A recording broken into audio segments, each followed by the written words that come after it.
Press the speak button. Talk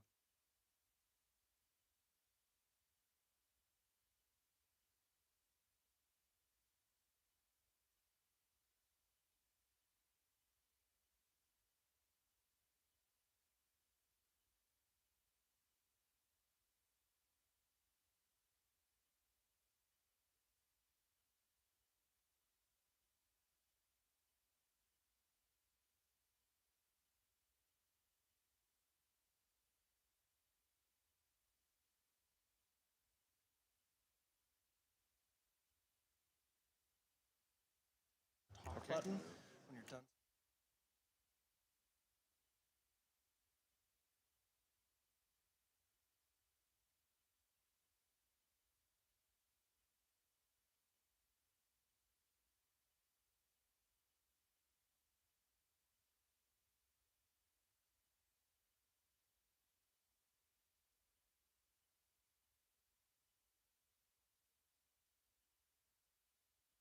Gets in line.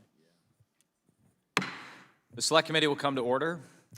This is a historic hearing. We've never had this combination of witnesses, a fantastic collection of expertise to help us make sense of what the Chinese Communist Party is doing in cyberspace and how we can better defend ourselves. I had a thought this morning that we've spent a lot of time on this committee debating or thinking about the question of whether Xi Jinping will make a move militarily against Taiwan, and what would be the timeline of such a move. And obviously this is a unknowable question, and people continue to debate it. But in some meaningful sense, I wonder if such an invasion, or the preparation for such an invasion, which would be incredibly costly, as the ranking member very eloquently pointed out yesterday, has already begun.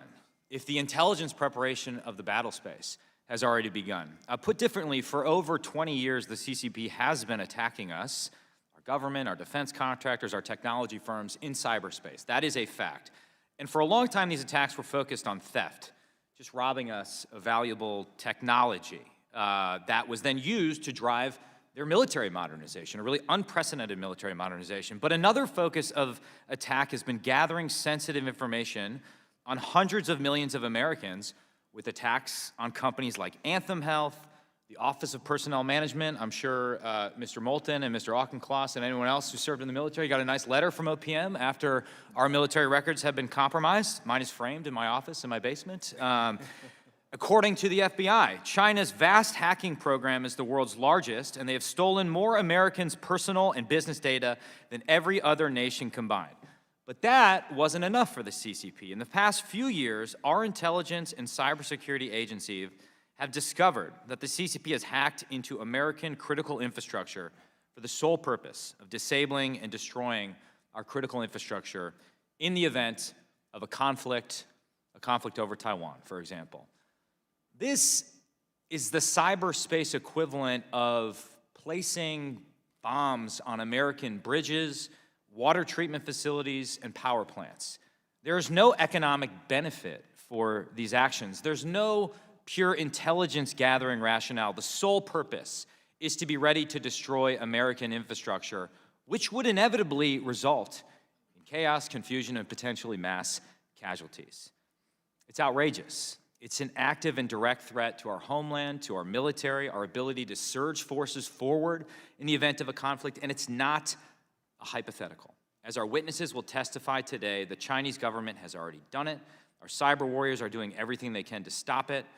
We are dealing with malware in water utilities, oil and gas pipelines, power grids, and other utilities in our westernmost territories and across the American homeland. And the damage that could be done by this is almost hard to imagine.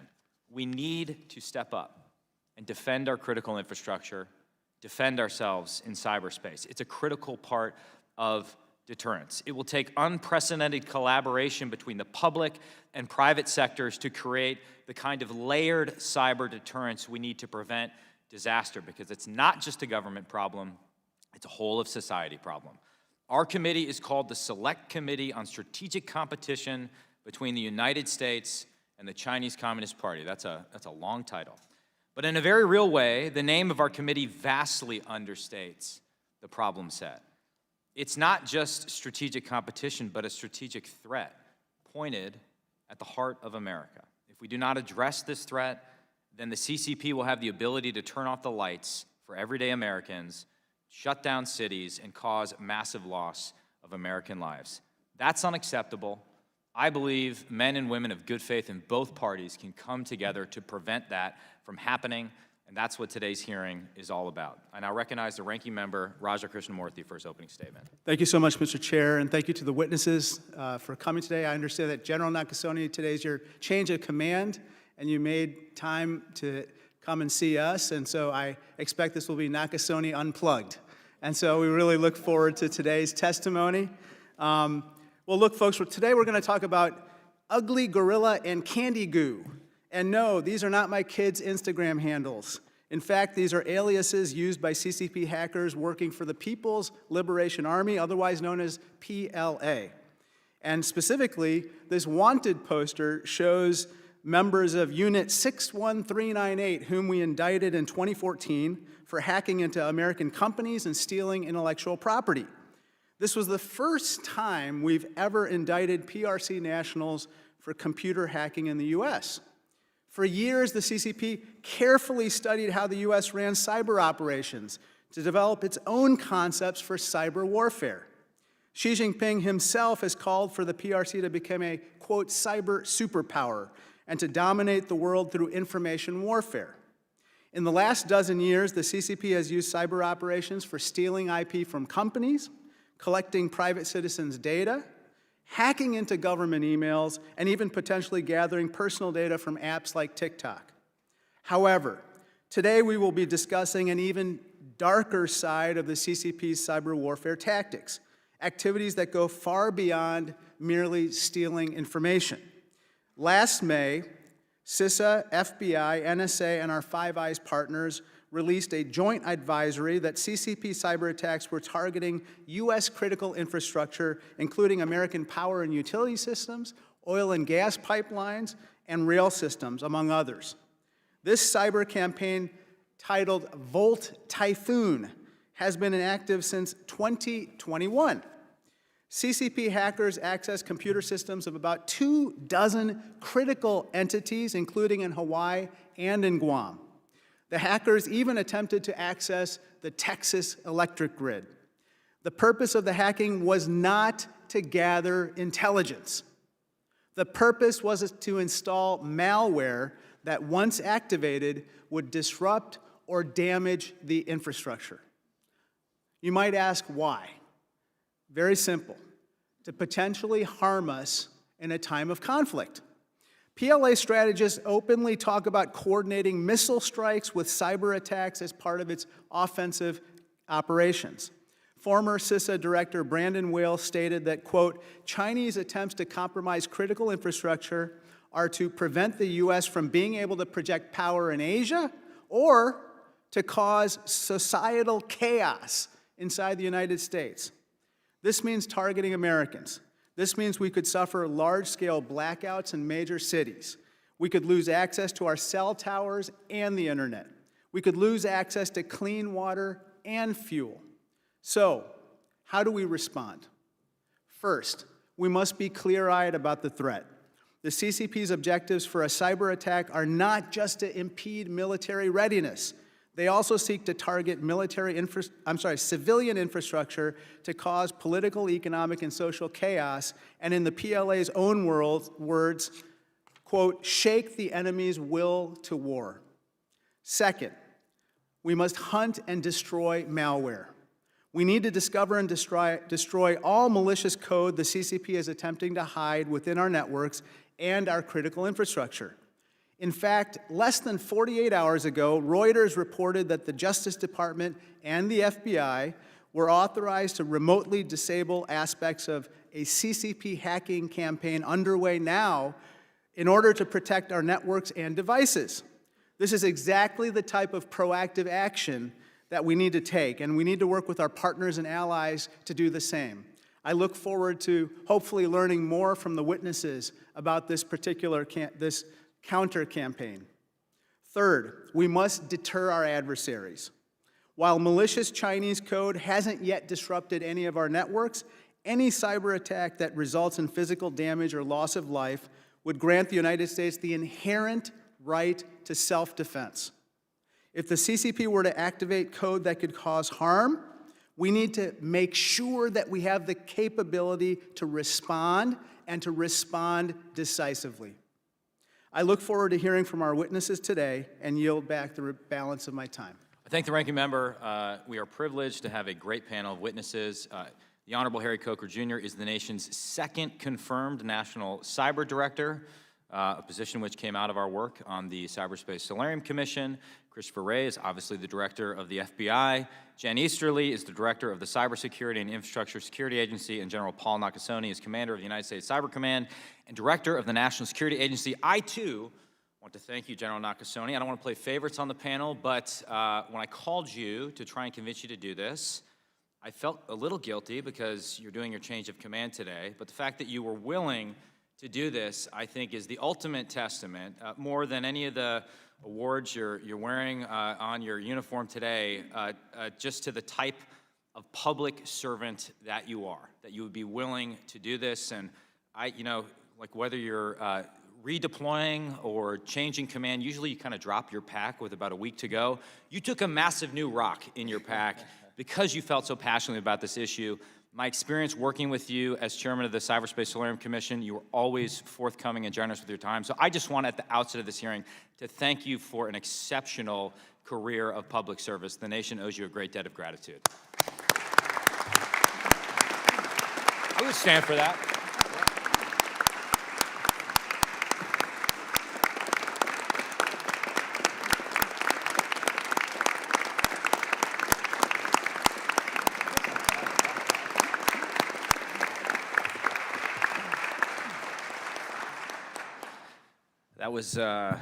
That was me lulling you into a false sense of security before the questioning begins. With that, I want to ask the witnesses to stand and raise your right hand. I'll swear you in. Do you swear or affirm under penalty of perjury that the testimony you're about to give is true and correct to the best of your knowledge, information, and belief, so help you God? You may be seated. Let the record show that the witnesses have answered in the affirmative. Thank you all. With thanks to the National Cyber Director, Director Wray will begin with his opening remarks, which I believe will include a major announcement. So, Mr. Wray, you may proceed. Thank you, Chairman Gallagher, Ranking Member Krishnamurthy, and to the members of the Select Committee for inviting me here to testify today to discuss the FBI's ongoing efforts to protect our nation from actions taken by the Chinese government that threaten American safety and prosperity.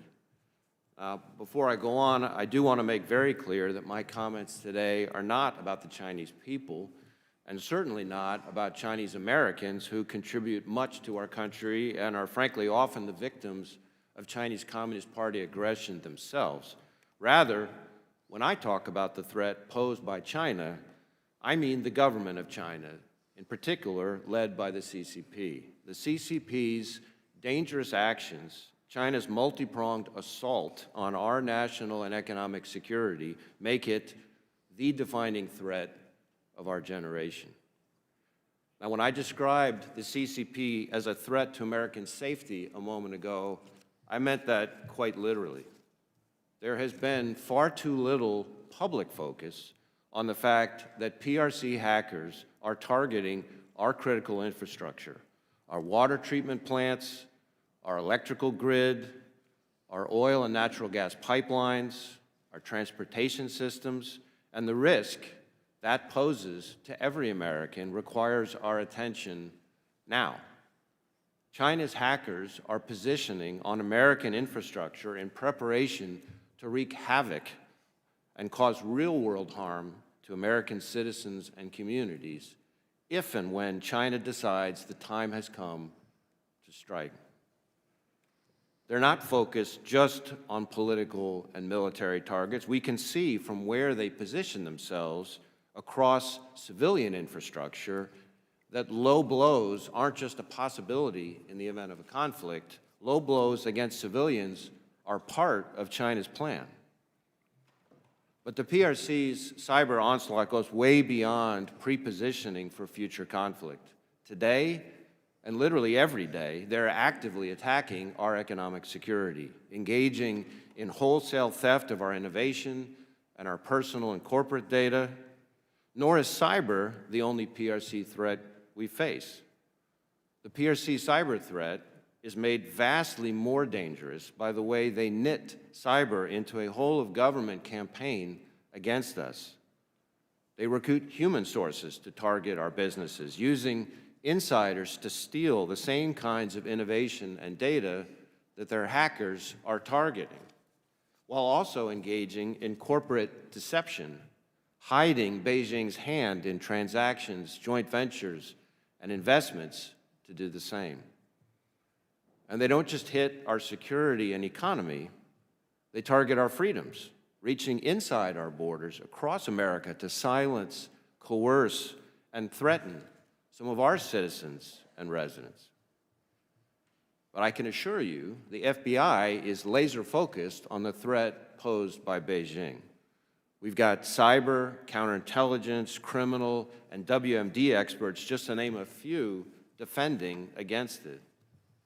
And we're working in partnership with the private sector, partnership with our allies abroad, and partnership at all levels of the U.S. government, especially the NSA, Cyber Command, CISA, and ONCD, whose leaders I'm honored to be here with today. In fact, just this morning, we announced an operation where we and our partners identified hundreds of routers that had been taken over by the PRC state-sponsored hacking group known as Volt Typhoon. The Volt Typhoon malware enabled China to hide, among other things, pre-operational reconnaissance and network exploitation against critical infrastructure like our communications, energy, transportation, and water sectors, steps China was taking, in other words, to find and prepare to destroy or degrade the civilian critical infrastructure that keeps us safe and prosperous. And let's be clear, cyber threats to our critical infrastructure represent real-world threats to our physical safety. So, working with our partners, the FBI ran a court-authorized on-network operation to shut down Volt Typhoon and the access it enabled. Now, this operation was an important step, but there's a whole lot more to do, and we need your help to do it. To quantify what we're up against, the PRC has a bigger hacking program than that of every major nation combined. In fact, if you took every single one of the FBI's cyber agents and intelligence analysts and focused them exclusively on the China threat, China's hackers would still outnumber FBI cyber personnel by at least 50 to 1. So as we sit here, while important budget discussions are underway, I will note that this is a time to be keeping ahead of the threat by investing in our capabilities rather than cutting them. We need to ensure that we sustain and build on the gains that we've made that have enabled us to take actions like the Volt Typhoon operation I just mentioned. The budgets that emerge from discussions underway now will dictate what kind of resources we have ready in 2027, a year that, as this committee knows all too well, the CCP has circled on its calendar. And that year will be on us before you know it. As I've described, the PRC is already, today, putting their pieces in place.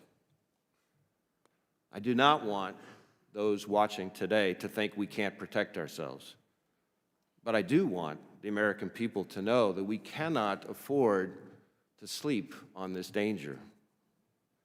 As a government and a society, we've got to remain vigilant and actively defend against the threat that Beijing poses.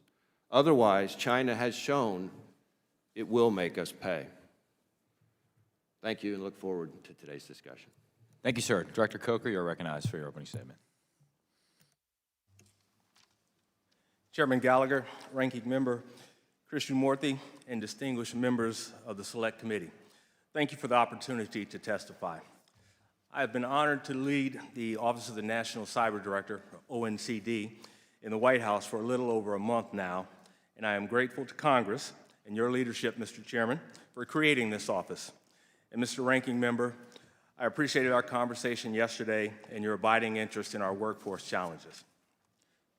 ONCD was established by Congress to advise the President on cybersecurity policy and strategy.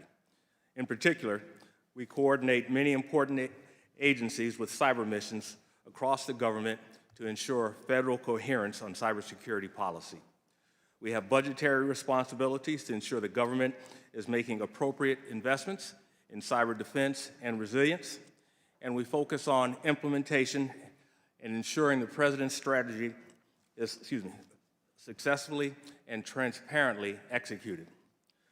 Coordination and collaboration are central to our ethos. Cybersecurity remains a team effort, and I am proud to be testifying with some of our nation's finest leaders, Director Easterly, Director Wray, and General Nakasone.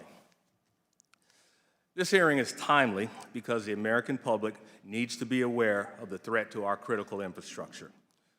Our intelligence community has noted that a PRC threat actor is pre-positioning to, in the event of conflict, conduct disruptive and potentially destructive attacks. The PRC threat actor, Volt Typhoon, as it has been named by a private sector partner, has conducted cyber operations focused not on financial gain or espionage, but on deploying deep access into critical infrastructure systems that put those systems at risk. Their aim is clear. In the early stages of a conflict, they want to disrupt our military's ability to mobilize and to impact the systems that allow us to thrive in our increasingly digital world. We can, must, and importantly are seizing the initiative from adversaries in order to protect and defend the American people. Last year, President Biden issued the National Cybersecurity Strategy, which outlines a bold vision for a prosperous, connected future and calls for us to build a future that has a foundation of deep and enduring collaboration among stakeholders in the digital ecosystem. The National Cybersecurity Strategy is threat agnostic, technology agnostic, and is built on two fundamental shifts: that we must, one, rebalance the responsibility to defend cyberspace, and two, realign incentives to favor long-term investments. Today, end users of technology, the individuals, small businesses, and critical infrastructure entities that make up constituencies in your districts bear too much responsibility for keeping our nation secure. We must demand more from the most capable actors in cyberspace, including the government. And we must build future systems to be more inherently defensible and resilient. This means that market forces and public programs alike must reward security and resilience. This leads directly to the first pillar of the strategy, which is simple in concept, but daunting in scope: defend critical infrastructure. As we can see from PRC targeting, critical infrastructure systems are on the terrain on which our adversaries wish to engage us. And critical infrastructure owners and operators, the majority of whom are private entities, not governments, are on the front lines. Part of our success, then, will come from scaling public-private partnership and collaboration. Beyond scaling these collaborative mechanisms and setting clear, harmonized cybersecurity requirements, the government must also be a good partner when an incident has occurred and federal assistance is required. And even as we shore up our defense, we must also look to change the dynamics in cyberspace to favor defenders. That means, for example, addressing the open research problem of software measurability that makes it difficult to understand the quality of code we use, a topic that ONCD is working to elevate. We are also working to address the over 500,000 open jobs in cyber fields. It is vital that we invest in workforce programs to improve the pipeline of talent, expand opportunities for all citizens to learn digital skills, and open these good-paying jobs and careers to all segments of society, including those who have never seen themselves in cyber. This administration is tackling this through implementation of the National Cyber Workforce and Education Strategy released by OECD in July. The administration's focus on cybersecurity has put us on a firm strategic footing to counter the threats from the PRC actors and others, but we will only seize the initiative by leveraging the foundational partners that we rely on, including Congress. Ultimately, cybersecurity requires a unity of effort. No one entity can achieve our shared goals alone. Sitting here today with our close partners, I hope you'll see how our U.S. team is enhanced by thoughtful, patriotic cyber practitioners at all levels of government and from across industry, working together to build a defensible, resilient digital ecosystem. Again, I thank you for the opportunity to testify today, and I look forward to your questions. Thank you, sir. Director Easterly, you are recognized for your opening statement. Chairman Gallagher, Ranking Member Krishnamurthy, members of the committee, thank you for the opportunity to testify on CISA's efforts to protect the nation from the preeminent cyber threat from the People's Republic of China. As America's civilian cyber defense agency and the national coordinator for critical infrastructure resilience and security, we have long been focused on the cyber threat from China. But as you've heard, in recent years, we have seen a deeply concerning evolution in Chinese targeting of U.S. critical infrastructure. In particular, we've seen Chinese cyber actors, including those known as Volt Typhoon, burrowing deep into our critical infrastructure to enable destructive attacks in the event of a major crisis or conflict. This is a world where a major crisis halfway across the planet could well endanger the lives of Americans here at home through the disruption of our pipelines, the severing of our telecommunications, the pollution of our water facilities, the crippling of our transportation modes, all to ensure that they can incite societal panic and chaos and to deter our ability to marshal military might and civilian will. Now, the threat is not theoretical. Leveraging information from our government and industry partners, CISA teams have found and eradicated Chinese intrusions in multiple critical infrastructure sectors, including aviation, water, energy, transportation. Now, based on this information, this is likely just the tip of the iceberg. So we're working aggressively with our partners in industry and across the U.S. government to take action now, knowing that this threat is real and this threat is urgent. First, through authorities from the Congress, based on a recommendation from the Cyberspace Solarium Commission, we are using our Joint Cyber Defense Collaborative, or JCDC, to catalyze robust operational collaboration with industry and government to enable us to uncover additional Chinese malicious activity and to develop ways to more rapidly detect it. We are also using our free services and resources and providing intelligence to critical infrastructure owners and operators across the country so that they can detect and prevent Chinese malicious activity. And we're using our now hundreds of subject matter experts and advisors across the nation to work directly with businesses to help them improve the security and resilience of the critical services that Americans rely on every hour of every day. The reality is, however, eradicating Chinese intrusions, bolstering resilience, and even some of the great disruptive work that Director talked about, it's all necessary, but it's not sufficient. The truth is, the Chinese cyber actors have taken advantage of very basic flaws in our technology. We've made it easy on them. Unfortunately, the technology underpinning our critical infrastructure is inherently insecure because of decades of software developers not being held liable for defective technology. That has led to incentives where features and speed to market have been prioritized against security, leaving our nation vulnerable to cyber invasion. That has to stop. Technology manufacturers must ensure that China and other cyber actors cannot exploit the weaknesses in our technology to saunter through the open doors of our critical infrastructure to destroy it. It has to change.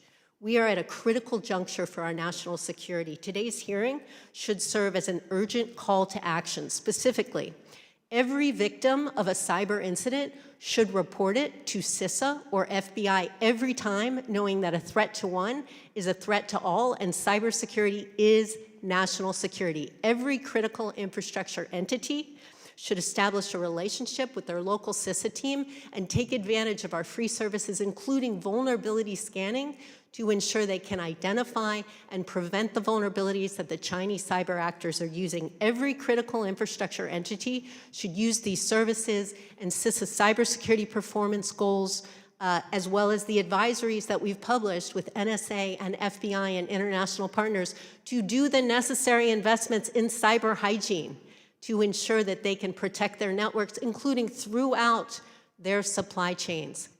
Every critical infrastructure entity needs to double down on resilience. Businesses need to prepare for and expect an attack, and test and prepare for and exercise their critical systems so that they can continue to operate through a disruption and recover rapidly to provide services to the American people. Finally, every technology manufacturer must build, test, and deploy technology that is secure by design. We have to drive towards a future where cyber actors cannot take advantage of technology defects to break into our critical infrastructure. This is a future underpinned by a software liability regime based on a measurable standard of care and safe haven for those software developers who do responsibly innovate by prioritizing security first. Now, none of this is possible unless every CEO, every business leader,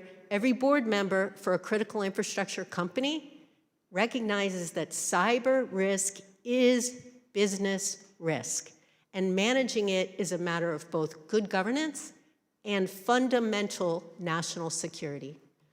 Thank you for the opportunity. I look forward to your questions. Thank you very much. General Nakasone, you're recognized. Chairman Gallagher, Ranking Member Krishnamurthy, members of the Select Committee, I'm honored to represent the men and women of U.S. Cyber Command and the National Security Agency as my time as the Commander and Director draws to a close. Thank you for this opportunity to reflect on the considerable changes I've witnessed in the technological and operational environments over my nearly 6-year tenure, and to hear your concerns. The People's Republic of China poses a challenge unlike any our nation and allies have ever faced, competing fiercely in the information domain. PRC cyber actors are pre-positioning in our U.S. critical infrastructure, and it is not acceptable. Defending against this activity is our top priority. The men and women of U.S. Cyber Command and the National Security Agency continue to maintain our strategic advantage by contesting the threats posed by the PRC in cyberspace by using the full scope of our authorities and the full spectrum of our capabilities to impose costs, deny benefits, and encourage restraint on the part of our adversary. We will continue to strengthen partnerships across the U.S. government, foreign partners, and private industry so that we may operate anywhere we are needed. We are ready and postured to contest PRC malicious activities at home and abroad. While cyberspace threats have increased, our force to counter these threats are stronger and more capable. U.S. Cyber Command and the National Security Agency are using our capabilities and partnerships to deny the PRC opportunities, frustrate their strategic efforts, and systematically eradicate intrusions. One significant contribution in our ability to counter these threats is our relationship with the private sector. U.S. Cyber Command and the National Security Agency partnerships with industries have underpinned the U.S. government's ability to track, detect, and mitigate the PRC's activity against U.S. infrastructure at scale. One example of the impact of these strong relationships was demonstrated in May of 2023 with the Cybersecurity Advisory, which was the first documented PRC activity against U.S. critical infrastructure, referred to publicly as Volt Typhoon. For the first time ever, 11 different industry partners co-sealed the NSA advisory along with our interagency partners. Additionally, other industry partners contributed behind the scenes in partnership with our Cybersecurity Collaboration Center. Lastly, I would like to reiterate my appreciation for the opportunity to speak with you this afternoon and recognize the committee's continued efforts to bring attention to this critically important issue, which impacts our national security and the lives and livelihoods of the American people. I look forward to our conversation. Thank you, sir. Director Easterly, your opening statement, both written and spoken, I commend the written statement as well, really kind of teases out the troubling implications of an attack on our critical infrastructure. I read it and I'm sort of left with the implication that China's pursuing a strategy designed to either hold us hostage in the event of an international incident such that we would be afraid to respond, or to actually cause casualties on the homeland. Is that an accurate assessment that I could take from your testimony? Absolutely. So, as I mentioned, as I alluded to, it is Chinese military doctrine to attempt to induce societal panic in their adversary. And arguably, the Chinese government got a little bit of a taste of this in the aftermath of the ransomware attack on Colonial Pipeline, May of 2021, that shut down gas to the eastern seaboard for several days. Americans couldn't get to work, they couldn't take their kids to school, get folks to the hospital. It caused a bit of panic. Now, imagine that on a massive scale. Imagine not one pipeline, but many pipelines disrupted. Telecommunications going down so people can't use their cell phone. People start getting sick from polluted water. Trains get derailed. Air traffic control system, port control systems are malfunctioning. This is truly an everything, everywhere, all at once scenario. And it's one where the Chinese government believes that it will likely crush American will for the US to defend Taiwan in the event of a major conflict there. Now, this is also a scenario that we can and indeed must prevent through both the robust practices that I mentioned in my statement, which amounts to deterrence by denial and resilience, but also through the deterrence and escalation of punishment, a credible threat, and then perhaps most importantly, through American strength and unity and the power of our values. And General Nakasone, what would, if you have to assume they're targeting our critical infrastructure in Guam and other territories in the Pacific, what would an attack on that critical infrastructure mean for our ability to respond in the event of a crisis? It could have a very significant impact on what we need to do to provide a series of different options that our commander in the Indo-Pacific region would want to respond with. Communications, an ability to be able to leverage our most lethal weapon systems. These are all areas that we would rely on.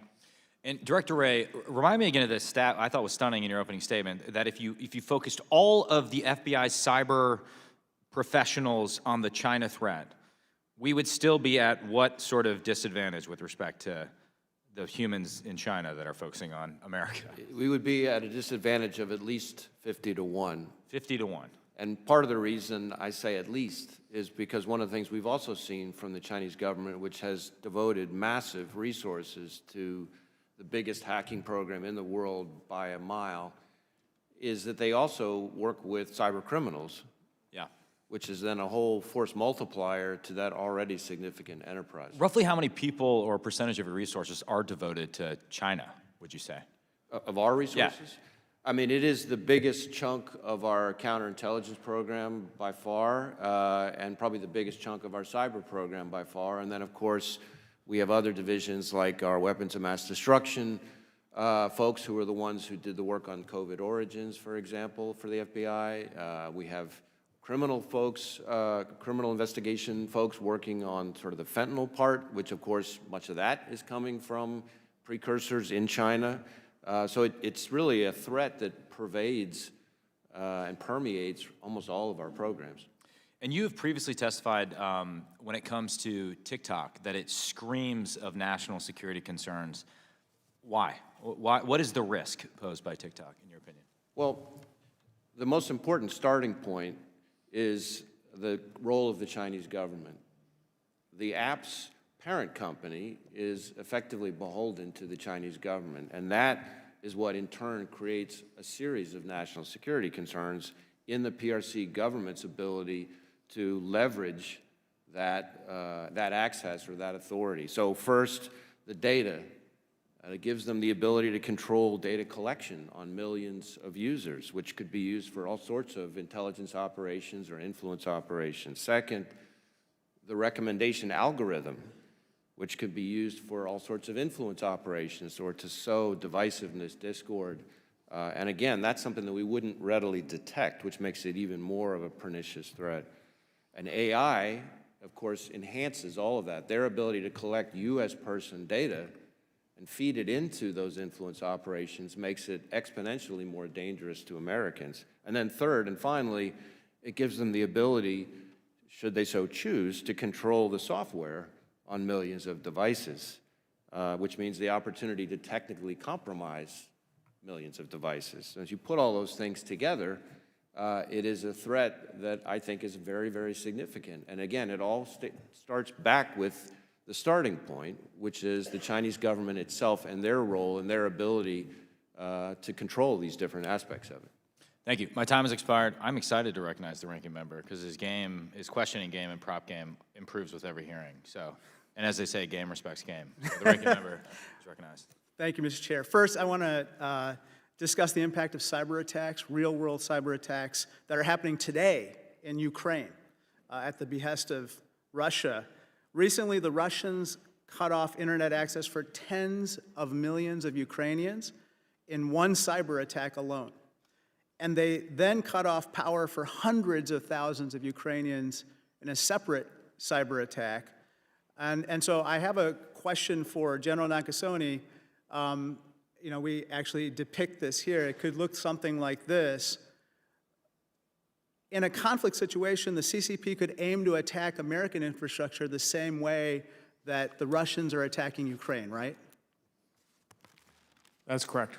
Let me turn to a potential real cyber attack by the CCP. General Nakasone, so far we've discovered CCP malware in certain critical infrastructure, but they haven't been activated yet. In the event that this malware were activated, you'd be able to attribute it back to the CCP, just like you did with Volt Typhoon, right? We are very good at attributing, that's correct. Now, General Nakasone, in 2018, you were at the Aspen Security Forum, and here's a picture of you 5 years ago. And you said this, which really caught my eye. It said, if a nation state decided to attack our critical infrastructure, that's above the threshold of war. Isn't that what you said? So I do recall appearing there and from that quote, yes, and I probably would have said it differently today, Ranking Member. And then the next part of that quotation also caught my eye. You continued by saying, and we would certainly respond. And in your written statement, you talk about imposing costs on potential adversaries. So I just want you to say very clearly here, Cybercom indeed has the capability to respond decisively. It does, and this is a really important point. We cannot be episodic in looking at this threat. We need to be persistently engaged every single day with a series of different capabilities, working with a series of different partners to both enable and act. What we have done over the past 5 years is been able to look at imposing costs in a much broader fashion. Whether or not it's publishing in an unclassified manner what the adversary is doing, whether or not it's working with the Bureau, whether or not it's being able to work closely with Justice and Treasury, this is the idea of consistently being able to persistently be engaged with your adversary. I just want to send a message to anybody who's paying attention here, whether it's the CCP or anyone else who would intend to put malware into our critical infrastructure. First, we will attribute it back to you if it's activated. Secondly, that could be an act of war. And third, we will respond decisively. Let me move to another topic, and I'd like to touch on TikTok as well, Director Wray. The TikTok CEO came to Capitol Hill and said a couple things that I'd like to get your response on. One is he said that our data privacy concerns with regard to TikTok are not unique compared to other companies like Facebook and X, or otherwise known as Twitter. I personally agree that other social media apps have various data privacy concerns, but the key difference is that unlike TikTok, they're not owned by a company beholden to the CCP. And I just want to get your reaction to that. I presume that you agree that TikTok is unique in the sense that it's owned by a company beholden to the CCP. Well, it's certainly unique by compared to Western companies, which are by their very nature not beholden to Western governments. And what makes TikTok so challenging is, and therefore so risky from a national security perspective, is that we're talking about a government in the Chinese government that has over and over and over again demonstrated contempt for the rule of law and international norms.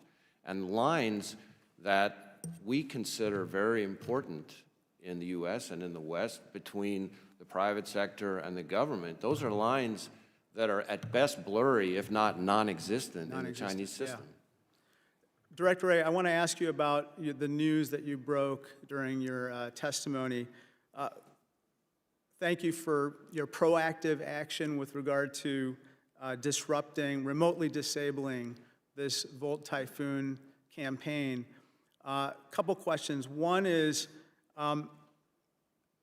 in this year of elections, obviously, Wang Yi, the foreign minister, recently told Jake Sullivan, assured him that the CCP is not going to interfere with our elections this year. How do we prevent that from happening? Well, China's promised a lot of things over the years, so I guess I'll believe it when I see it. It would be the starting point.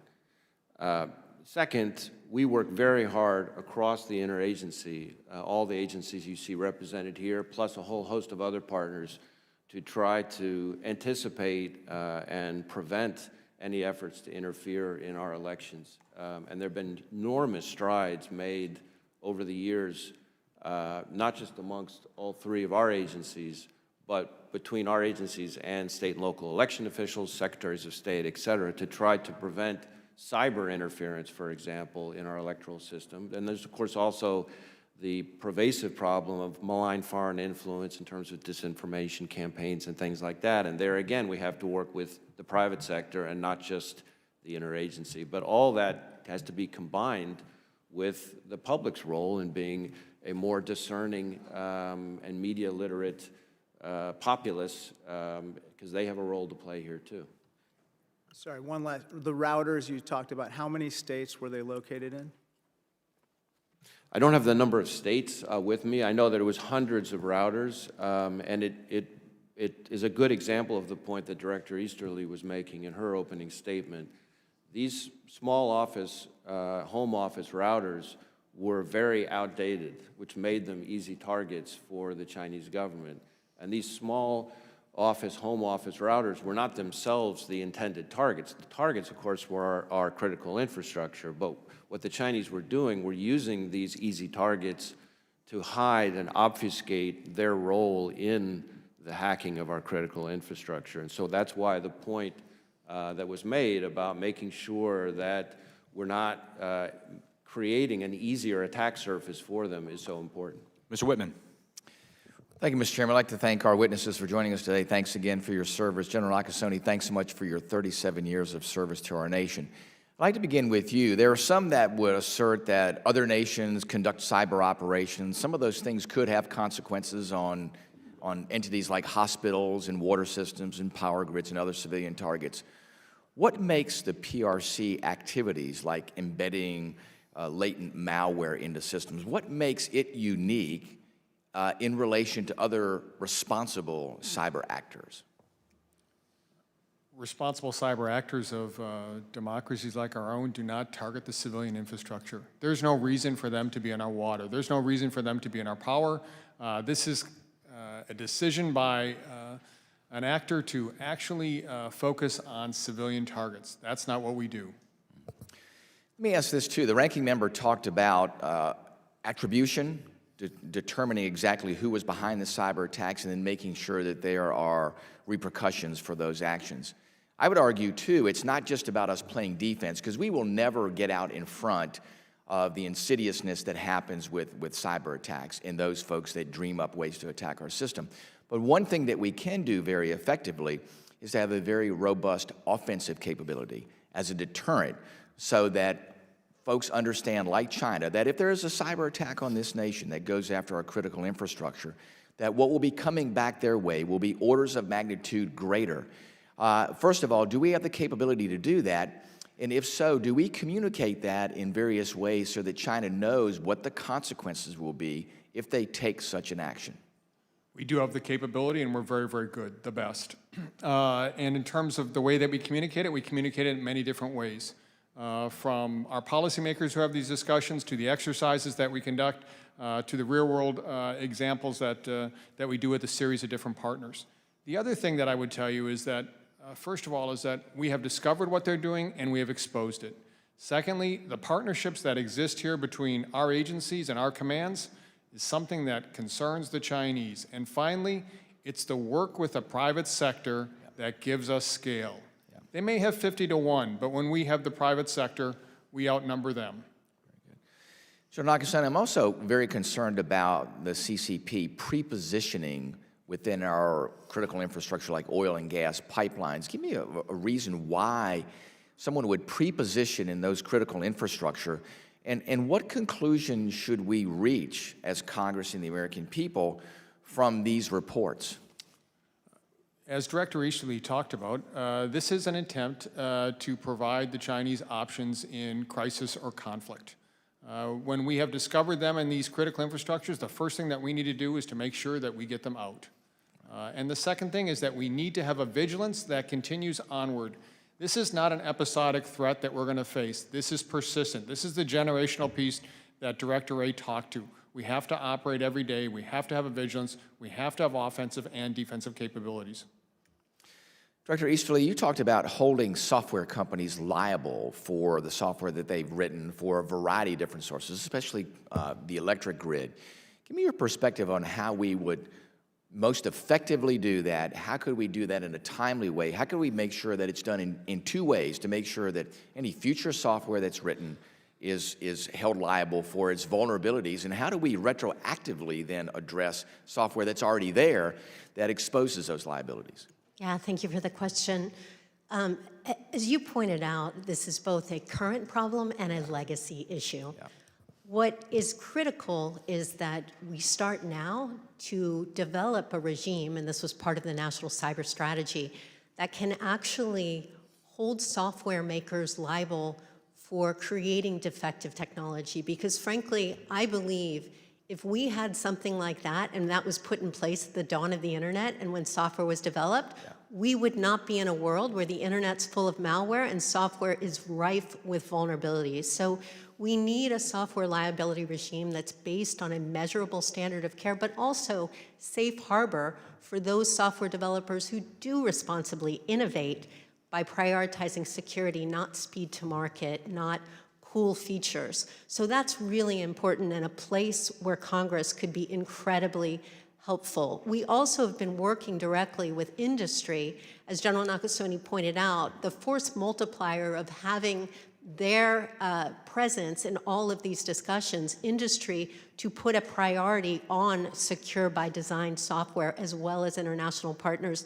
The last thing that I'd say is we need to ensure that individual consumers are also aware that they need to be asking for products that are secure by design and not defective. We are making things too easy for our adversaries. Thank you, Mr. Chairman. I yield back. Ms. Castor. Thank you, Mr. Chairman. Thank you all for being here today and everything you do to keep Americans safe.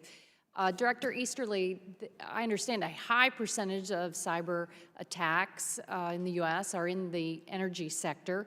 How would you characterize the cooperation, the proactive nature of public and private entities across the energy sector? Yeah, thanks for the question. So as the National Coordinator for Critical Infrastructure Resilience and Security, we work with what's called sector committees, essentially, that have representation from critical infrastructure owners and operators. One of the things that I found most impressive since I came into this role is that the energy sector, the people at that table are CEOs. And you do not see that across every sector. And that really shows that CEOs in the energy sector understand this issue and understand the need to make significant investments in their cybersecurity and in their cyber resilience. And so that is a very positive thing. We have catalyzed very good working relationships across the sector, and of course, with the Department of Energy and CSER, which handles all of their cyber work, to ensure that energy companies understand the threat. We did this very aggressively around the Russian invasion of Ukraine as part of our Shields Up campaign, but importantly, understand the steps that they need to take to reduce risk to our energy grid. And the grid across the country is an aging, and often in many places it's decrepit, and there's a lot of innovation going on. There are a lot of new clean energy sources coming online. There's innovation in distributed systems. I think of after Hurricane Ian hit Southwest Florida, the subdivision, the neighborhood that had a distributed system that didn't go off grid. They had backup power. Are you thinking ahead, working with Department of Energy on how to build those more resilient systems where you're not as dependent on volatile fuel sources, you're thinking about the cyber attacks, but also long-term resiliency? How is that working, and do you have any recommendations for Congress on that? Yeah, absolutely. And in fact, that is the key word. We are living in a highly digitized, highly vulnerable, highly connected world where, frankly, it is impossible to prevent all bad things. It's impossible to prevent disruption. So we have been working with our interagency and our industry partners to focus on that resilience, to expect that there will be disruption and to be able to continue to operate through a disruption and to recover. And some of the exercises that we've worked on with our industry and our federal partners really double down on that concept. Incredibly important. To the point about the aging energy grid, it sort of goes back to Congressman Whitman's question about legacy infrastructure. We also have to ensure that we are investing in building resilience into the legacy infrastructure. It's a difficult thing to do. I'm encouraged that there may be some use of artificial intelligence to help us rewrite some of the code bases, at least in the technology world, where you have very sketchy code that is creating vulnerabilities. We could actually help to shore it up. And do you want to say anything about these aging routers that Director Wray referred to with Volt Typhoon, and how are they targeting Americans, and what folks need to know? Yeah, thanks for the question. So just to help folks understand, and my teammates can weigh in as well, when we talk about malware has been mentioned several times. This is actually not a malware issue. And that's why the name of that cybersecurity advisory was Living Off the Land. What these Chinese cyber actors are doing is essentially finding a vulnerability and then finding ways to live within a computer's operating system. So they're actually very, very hard to detect because they look like any other person who's operating on it, and they've elevated their ability to act like a system administrator. So you really can't tell that's a Chinese actor. That's essentially what they're doing on these routers so that they can build these large, essentially, botnets for command and control to allow them to have a launching pad on our critical infrastructure where they take advantage of yet another vulnerability. So the routers themselves may not be aging. They just essentially were created to be terribly insecure. They don't update their software. They allow for very insecure interfaces with the internet. And I think just today, at some point in time, CISA and FBI will actually publish what we call a secure by design alert, specifically for the manufacturers of routers and those small office, home office capabilities that Director Wray talked about, of the very basic things that need to be done to shut off the Chinese cyber actors from using these routers as launch points. Thank you. I yield back. Mr. Newhouse. Thank you, Mr. Chairman. Let me also express my thanks to each and every one of you for your dedication to keeping our country as safe as possible. As you all know, there's an election coming up this year. The ranking member broached the subject, but I wanted to delve a little deeper into this notion of election integrity. You know, over the past year, we as a committee, we've heard from a lot of different experts. It's good to see you again, Dr. Easterly, on many of the emerging trends that we've been seeing in advanced technologies that are being used in misinformation campaigns. We've got deep fakes, AI, all kinds of social media and algorithmic types of warfare. You know, certainly the four countries, China, Russia, Iran, North Korea, keep coming up, but there's also a lot of non-state actors that we hear about as well. So I've got several questions, I think not directed to any of you, but all of you, if we have time to weigh in. So given the, what I would call ever-expanding nature of advanced technologies and all of these non-state actors' capabilities, what concerns you most about U.S. election integrity and the possibility of future election interference? Importantly for us to hear also, to adapt to these kinds of changing conditions, what policies should we consider amending, and which programs do you rely on in particular for resources? The General mentioned this, should the government expand its role in the public-private partnerships? And all of this, how does this all occur without infringing on the First Amendment, the right to free speech, and also each state's constitutional free and equal elections clause?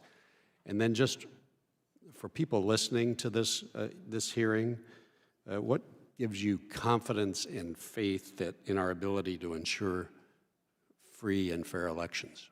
So I'll start with you, General Nakasone.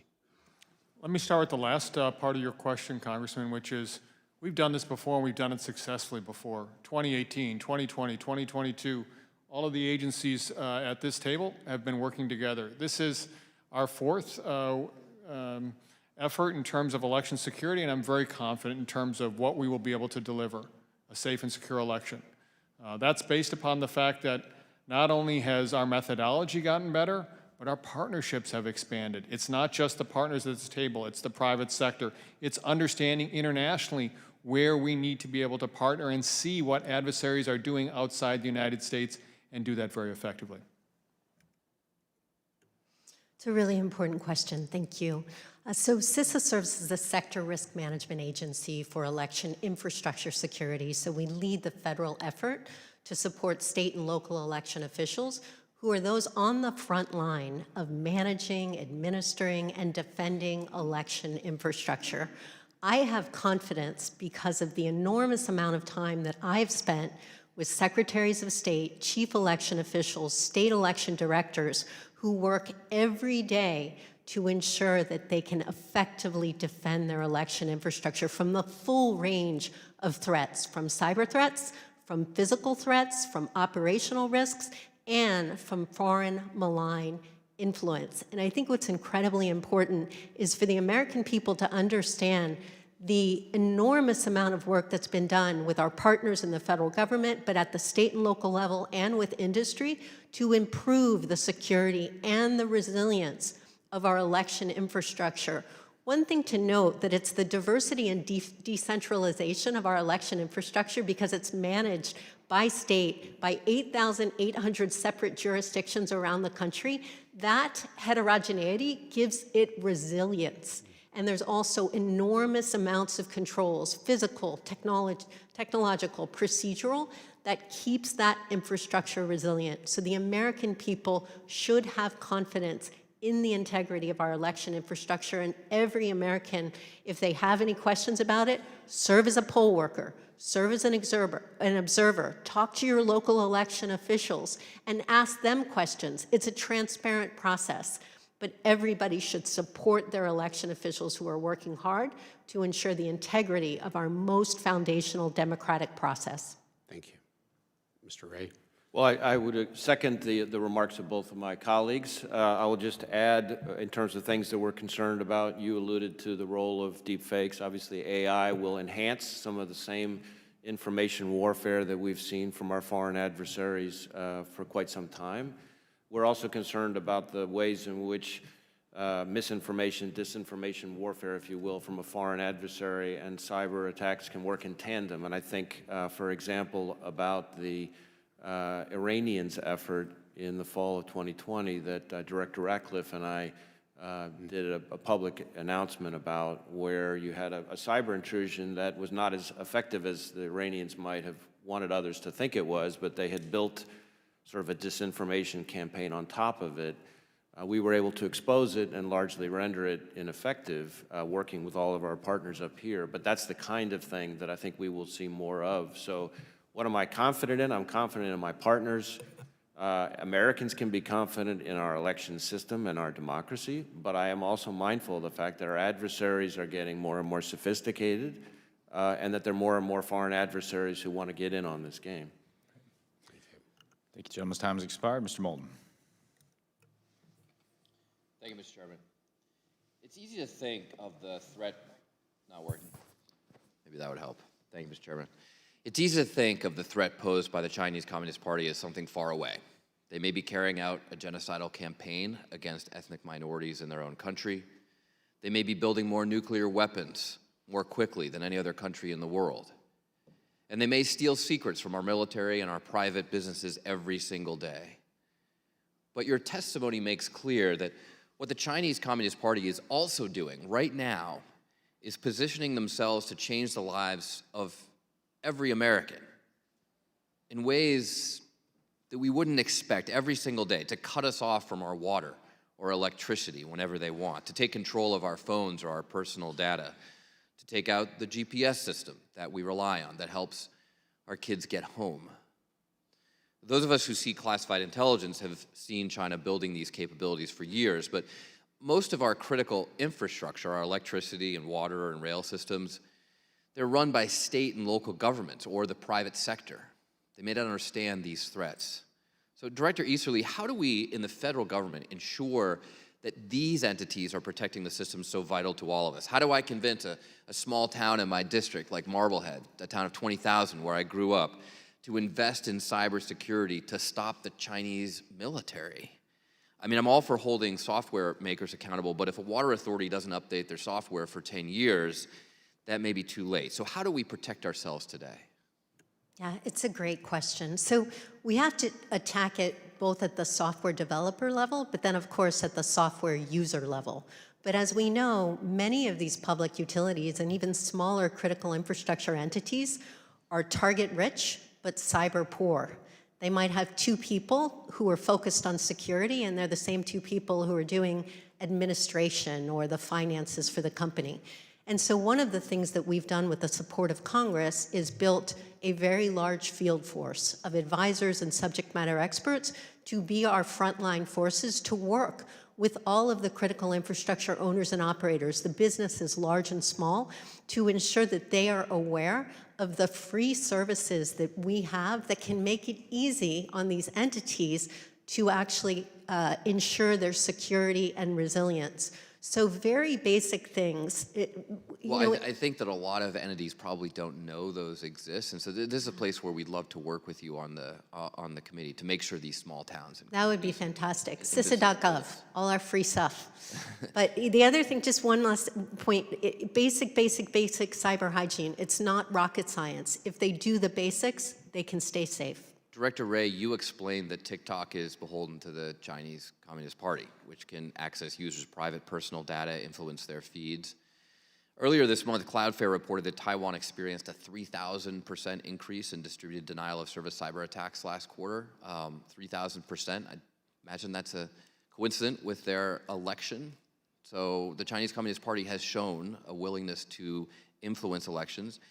I'm heartened by the experience and competence of the federal government in protecting the integrity of our election system. But, I mean, just to understand, if the CCP were to want to change TikTok feeds to bias one candidate or another in the upcoming presidential election, would they be able to do so?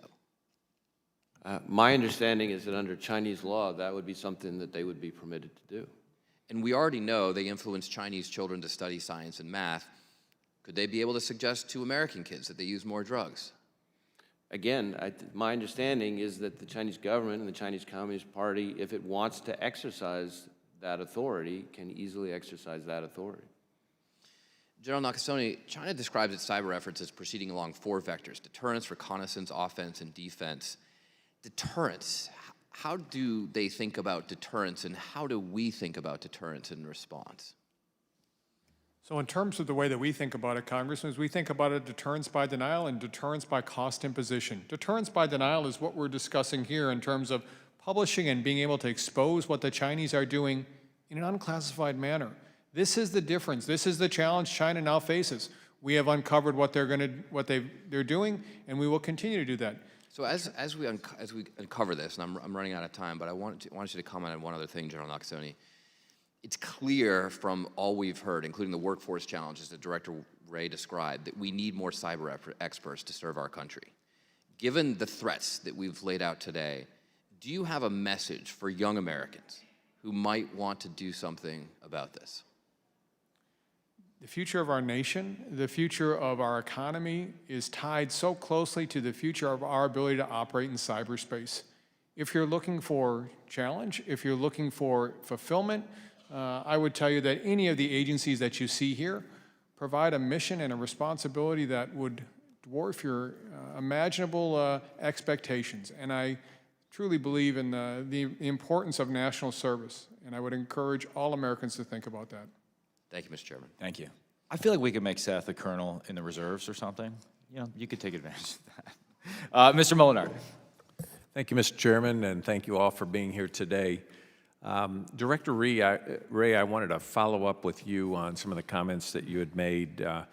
In addition to the cybersecurity issues, you talked about the human sources, the insiders, corporate deception, Beijing hiding their hand in corporate joint ventures, and this whole topic of leverage and beholden to the CCP.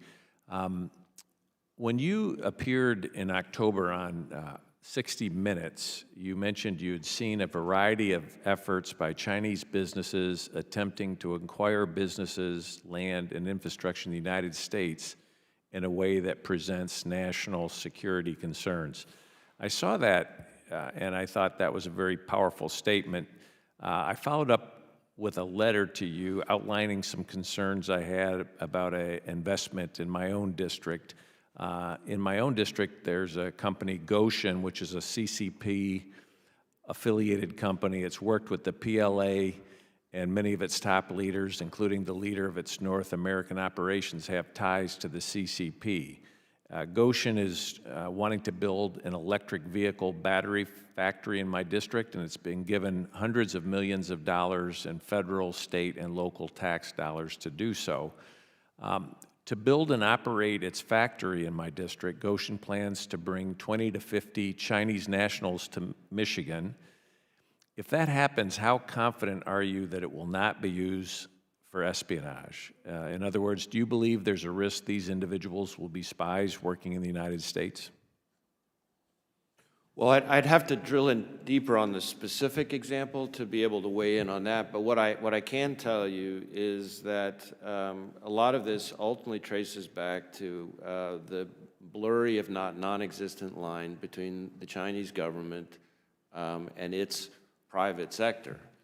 And their ability, the Chinese government's ability to, should they choose to leverage that authority, that reach, that access, in a way that undermines our national security, which is why acquisitions, buying land, buying businesses, and so forth, while maybe legal, can still raise national security concerns because it provides a vehicle for them to, if they want to leverage that access, to conduct surveillance or other operations that undermine our national security. And we've seen time and time again where they have used that access, leveraged that access to do that.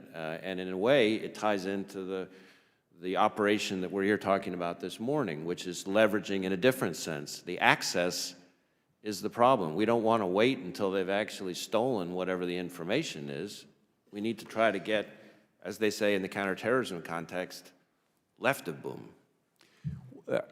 How confident are you in the State Department's vetting process when it comes to Chinese nationals in this country?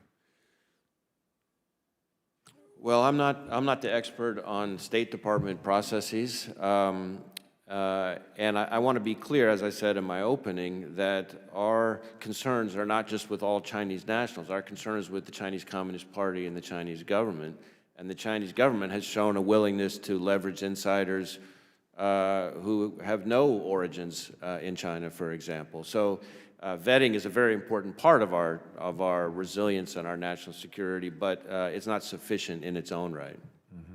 So your concern is with the leverage. They could do that with Chinese nationals. They could use it with other individuals as well. What kind of leverage are you seeing right now the Chinese Communist Party using in this country? Well, it covers the waterfront, right? So I'll give you one example that's public. So GE Aviation, a major public, very sophisticated company, entered into a joint venture with, it wasn't a Chinese company, but the Chinese were able to recruit an insider at the joint venture. The joint venture was then able to get access to sensitive GE information, which then he used to help Chinese intelligence officers back in China hack GE's systems.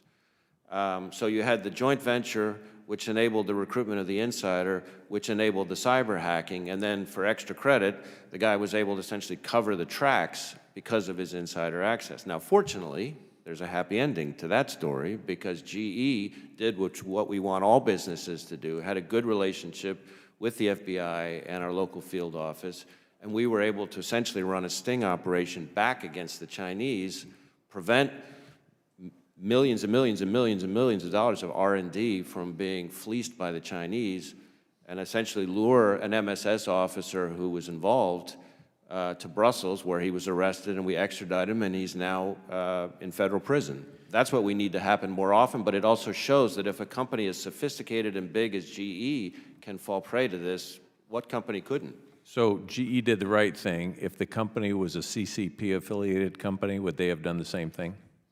I wouldn't count on it. Thank you. Yeah, gentleman's time has expired. Mr. Kim. Thank you, Mr. Chair. Thank you to the four of you for coming on out here today. I guess I want to just build on something that Congressman Moulton was talking about. Director Easterly, you talked about just the importance of being able to connect in with the different communities across our nation. I was very interested in what you said about the field force, of making people aware and organizations aware of the services that are being provided. And a lot of the conversation today has been talking about, how can we prevent some of this type of situation where we would have these vulnerabilities with our critical infrastructure. But Director Easterly, you also framed it, and I thought it was a very poignant way to frame it, talking about some of the concern of societal panic, I think is the phrase that you used, something that can be done against us that can very much damage our ability to operate, create that kind of concern amongst the American people that could sway political decision-making and weighing decisions in that way. So I guess I just wanted to ask the four of you, yes, we put everything that we can into trying to prevent something from happening. God forbid something were to happen, some type of major disruption, whether GPS or something else of that nature. What kind of active planning are we doing in a whole of government way? Are the four of you brought into that type of coordinated effort for that kind of 0 hour, day after type of planning? I just want to have some sort of assurance or some sort of understanding of what kind of work you all are doing in that responsive way, not the preventative way, to tackle this issue and prevent that type of societal panic that you all were worrying us about.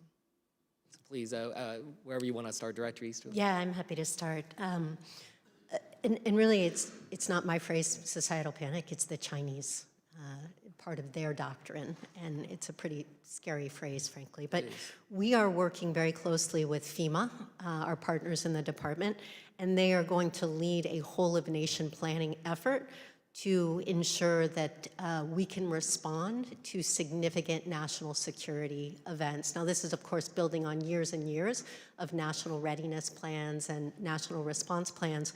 With respect to cyber in particular, we were asked by the National Cyber Director as part of the National Cybersecurity Strategy to update the National Cyber Incident Response Plan, so dealing with massive attacks across the country. And we're working on that very closely with our government partners as well as with our industry partners, because As you've heard, industry plays a critical role in this because they oftentimes have the best information on what's happening in private critical infrastructure. So that connectivity will be incredibly important for us to catalyze an effective response if there is a major attack on our nation. Okay.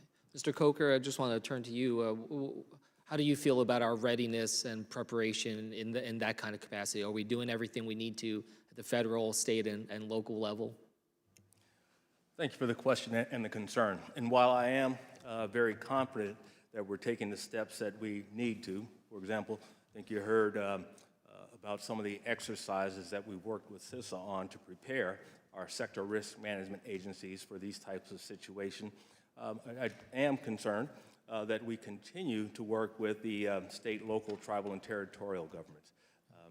We've said several times today, they're on the front lines, these types of actions, and I view them as being a combatant commander, if you will, with many of us being supporting commanders. They're the ones who need our support, so it's part of our shift in the national cybersecurity strategy to shift the burden, the responsibility to those that are most capable. In this instance, it's the federal government that's most capable to prevent and then to lead the resilience in the case of an instance like this. Okay. Well, look, I'd love to keep up with this because, I mean, look, in New Jersey, you know, we have a lot of readiness in responding to the hurricanes and other storms, but, you know, I just don't really feel like there's a lot of muscle memory and understand how to be able to deal with some of these other types of approaches. I'll just end with Director Easterly again. You know, we're talking about the readiness that we need. I have a real concern about some of the funding discussions we're having here on Capitol Hill. Last September, House Republicans voted on a budget that would cut 22% to CISA. I guess I just wanted to get a sense from you what that would do in terms of our impacts and readiness. It would have a catastrophic impact on our ability to protect and defend the critical infrastructure that Americans rely on every hour of every day. Thanks for hitting home. Yield back. Mr. Hood. Thank you, Mr. Chairman. I want to thank all of our witnesses today for your valuable testimony and the work you do to help protect Americans on a daily basis. In particular, General Nakasone, I want to wish you continued success and a well-deserved retirement. I want to focus my remarks initially on the importance of reauthorizing Section 702 of FISA, the Foreign Intelligence Surveillance Act.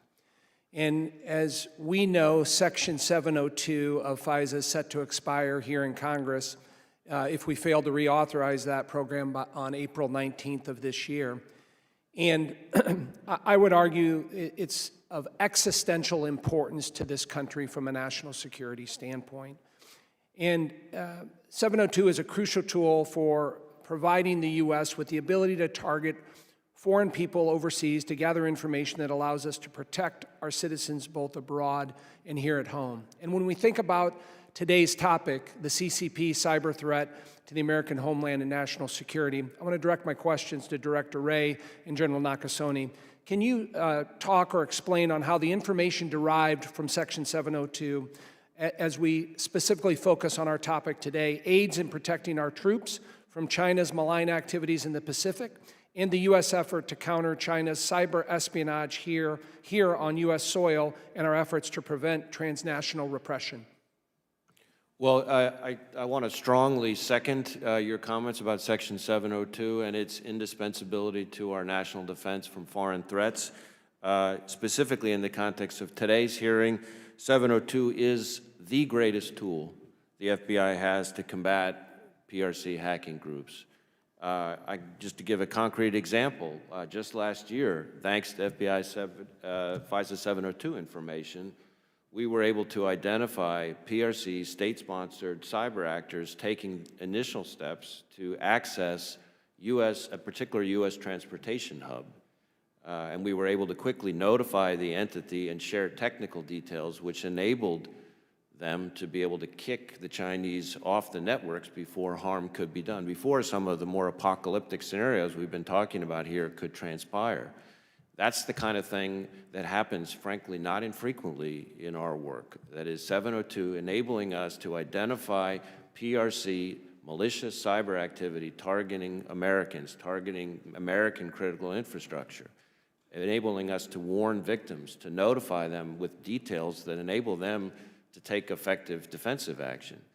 And so, in my view, failure to reauthorize Section 702, or for that matter, reauthorizing it in a way that severely restricted our ability to use it, would be a form of unilateral disarmament in the face of the Chinese Communist Party, which I can assure the American people, the Chinese government is not tying its hands behind its back.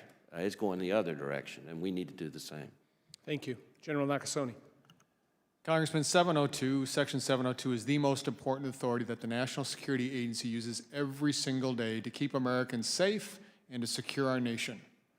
As someone who was at the Pentagon on 9/11, to consider that we would return to the days before Section 702, where we couldn't connect the dots, is almost inexplicable to me. The other piece that I would add to your question is 702 is so agile that it provides us an ability to see the Chinese precursor chemicals that are being used to feed fentanyl, which is the scourge of our nation. 100,000 Americans lost their lives in 2022. 702 allows us to identify those precursors that saves lives.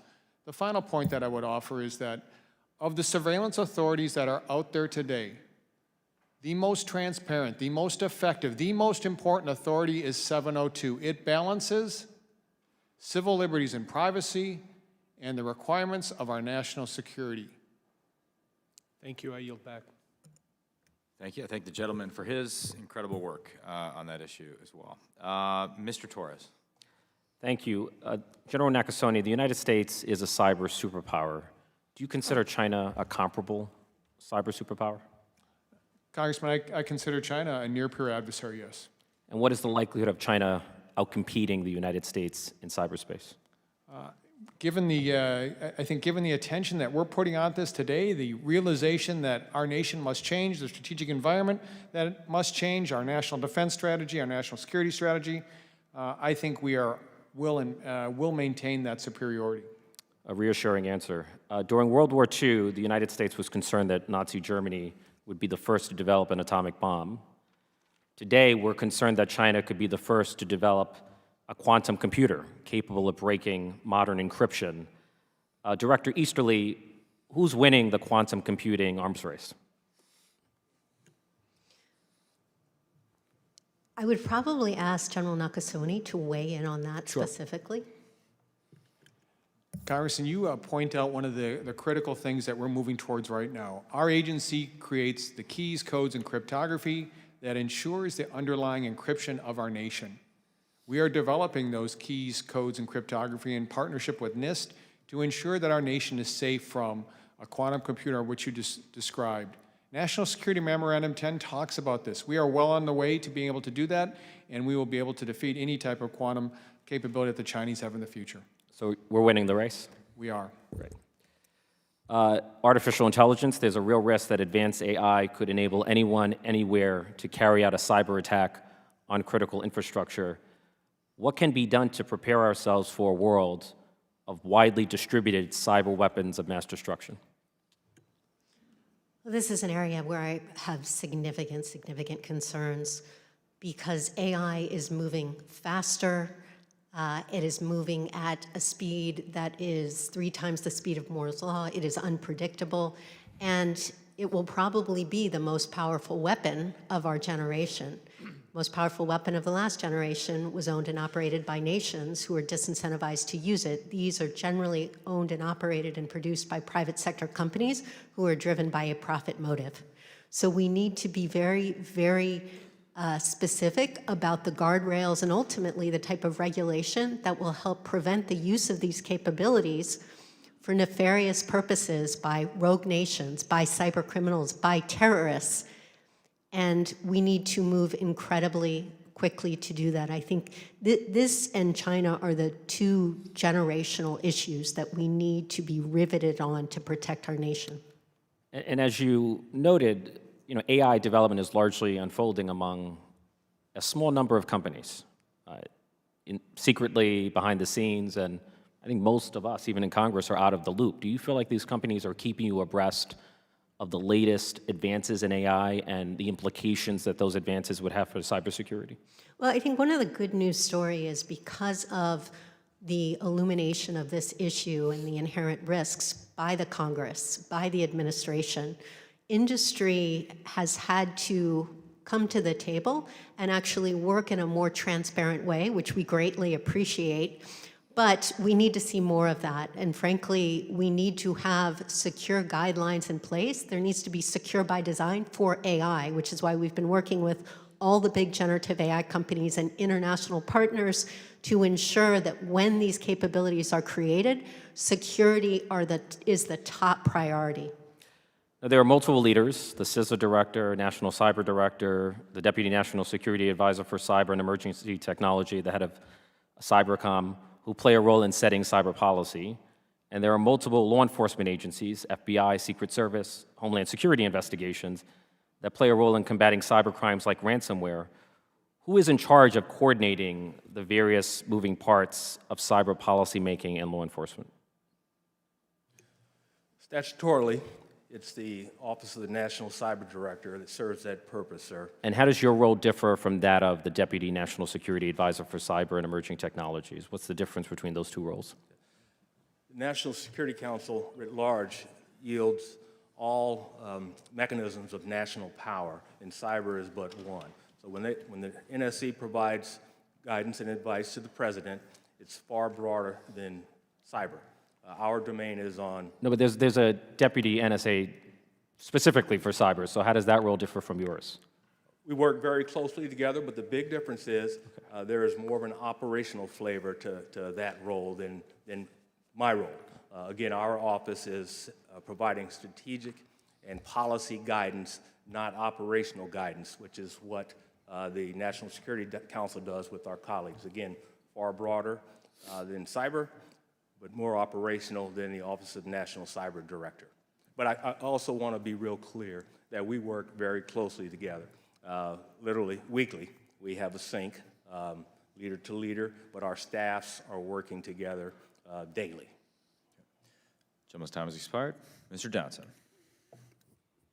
Director Easterly, Director Wray, I just want to have a conversation with the two of you, largely around the maritime, the port situation. It seems to me that our ports are becoming more reliant on equipment, technology, infrastructure from PRC-affiliated firms. I find that concerning. Is that a legitimate threat? Yes.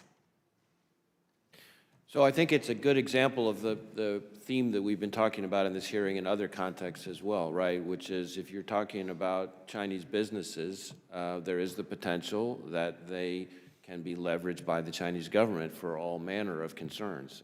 When you combine that with some of the cybersecurity concerns that have also been discussed here in the context of ports and maritime security, it's sort of a double whammy. Yeah, I mean, these supply chains, of course, are so interconnected and so heavily reliant upstream and downstream. It doesn't take very much hitch and a giddy-up to start to strangle our ability to engage in international trade or to power the American economy. How do you assess the awareness of our maritime partners, the port operators, shippers, carriers, about this threat? Yeah, so one of the issues, and you may be alluding to this, sir, is that 80% of cranes in our ports are ZPMC. So it goes to the point about Chinese-controlled infrastructure in our critical infrastructure. Part of the issue is, and we work very closely with the Coast Guard, who serve as the Sector Risk Management Agency for Maritime Transportation Systems, we make all of the owners and operators aware of the very real threat and the risk. But when you have such almost a monopoly in a manufacturer, it's very hard to rip and replace. Same concerns with the communications infrastructure. So what we do is we provide, working with the Coast Guard, information on the threat, and we provide what they can do to mitigate the impact of that threat. So there are things that can be done to lessen that risk, but of course we should work to be able to not have to depend on this type of Chinese infrastructure, which ultimately is controlled by the CCP. Well, and you're exactly right, and I think that's worth double underlining that 80% of the ship-to-shore cranes are manufactured by PRC-affiliated firms, it does seem like that is quite a liability, all things being considered. Director Wray, more to add on that front? Well, I would agree with both your comments and Director Easterly's. I would just add that it's about more than just the ports and the cranes. Maritime sector more broadly is something that we know the Chinese have targeted, and that's part of why, together with CISA and Coast Guard and others, we've tried to put out a lot of information about best practices, mitigation guidance, et cetera, to try to reduce the risk, but ultimately, if we're going to be in a more secure posture, we're going to have to be mindful of the Chinese government's ability to leverage its businesses. So let's assume that y'all are doing everything right. You've done a good job educating these private sector partners, because so much of this infrastructure, as we've talked about, whether it's electricity, whether it's water, and now we're talking about ports, really is owned and operated by the private sector. Let's assume you've done a perfect job of educating them. What do you assess they need to do better over the course of the next 3 to 5 years to minimize the dangers of this threat? I'm happy to start.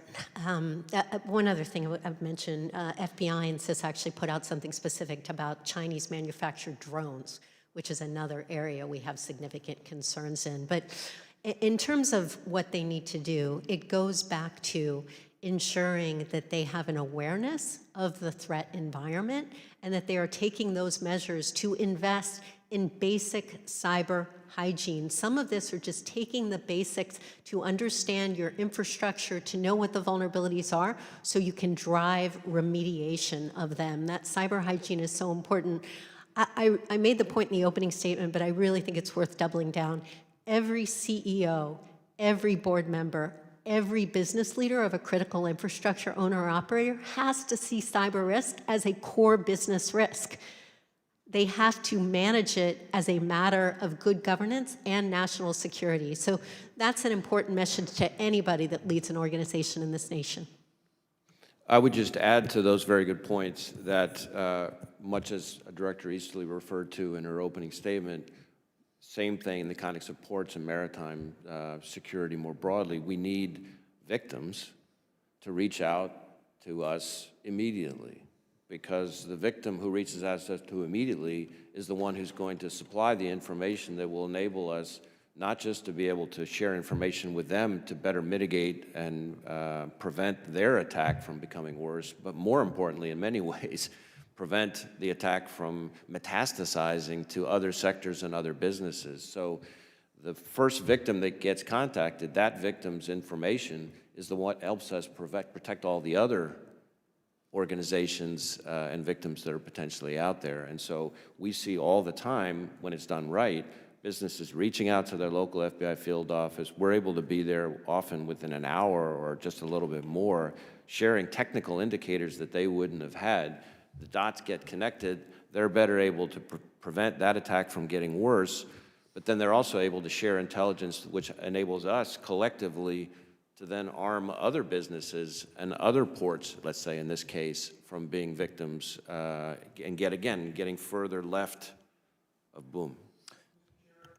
Mr. Chair, I would close by noting that we have hyper-optimized these supply chains for efficiency, but we cannot leave resilience behind, including, of course, cyber. Thanks. Noted. I yield. Mr. Auchincloss.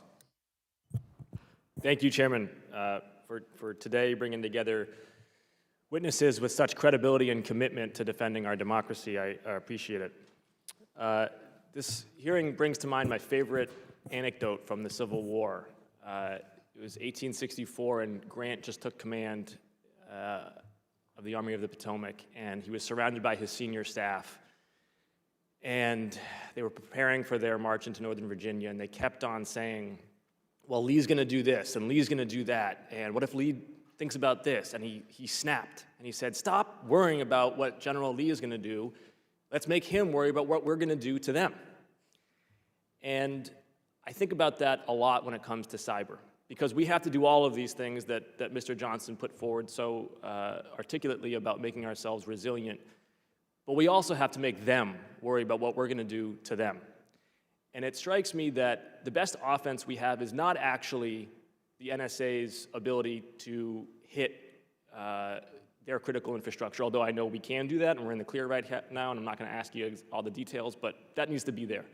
But actually, the best offense that we have is to turn their domestic populations on those regimes, to allow their own people to debate, to deliberate, to ask themselves whether they like 3-year COVID lockdowns, to whether they like invading another sovereign nation. And Starlink, in the last several years, has proven that it can open up those channels of civic discourse that are so corrosive to authoritarian regimes. This question is for any of you who want to tackle it, but what can we in the US government do to, one, turbocharge our ability to turn on their civic discourse, whether with Starlink or other means, and to two, to make sure that that decision is US government's decision, not Elon Musk's decision?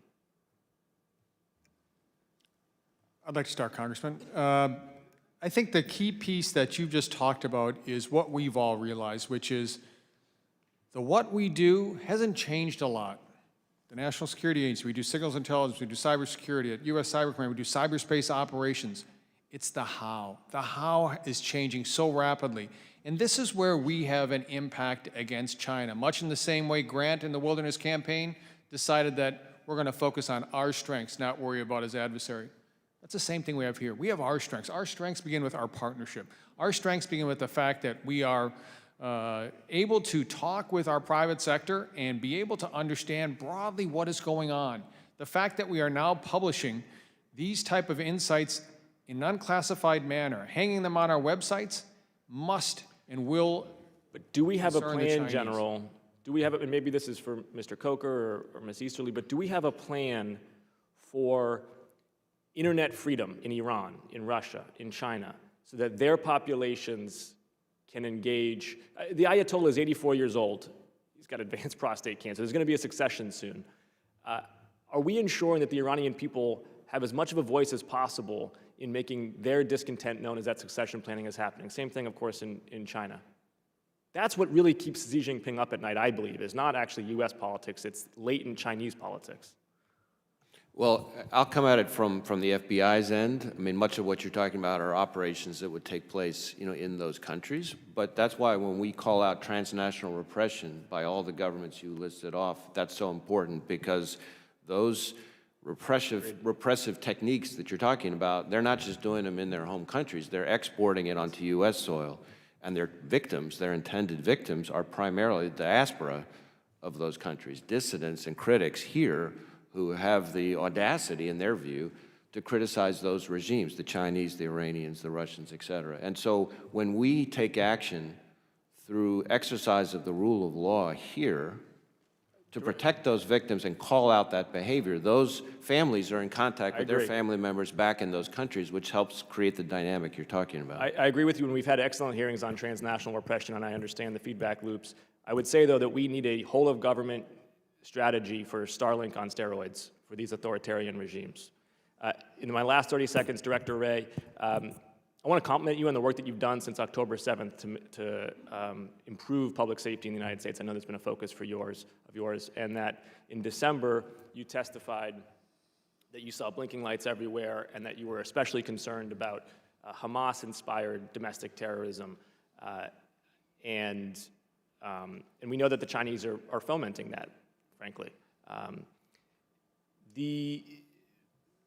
Regrettably, the Boston City Council in my home state rejected $13 million of federal terrorism funds that would help in part with cybersecurity, but also terrorism preparation operations. What would be your message for municipalities and localities about the importance of regional preparation to defend against terrorism, both cybersecurity as well as kinetic? We are, since October 7th, in a heightened threat environment from various forms of terrorist risk. The biggest one is an inspired attack by the conflict in the Middle East, but an attack that's inspiring some individual here in a horribly misguided way to commit an attack. And that risk is more likely to be a lone actor targeting so-called soft targets here in the United States, which is, facilities, houses of worship, schools, places that people every day in America go, including in municipalities like the ones you're talking about. And so to defend the public we all serve, we need to be mindful of that heightened terrorist risk. Someone's time has expired. Ms. Hinson.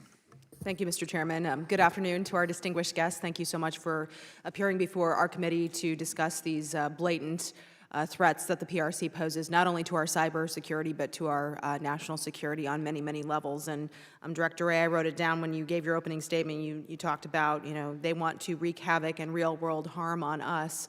And we need to be ready if and when. And I think it's very clear today from our discussion that it's not if, it's already happening. So our answer is resiliency, it's prevention, and it's accountability. And so I'm pleased to hear about the work that you're doing interagency to counter these threats.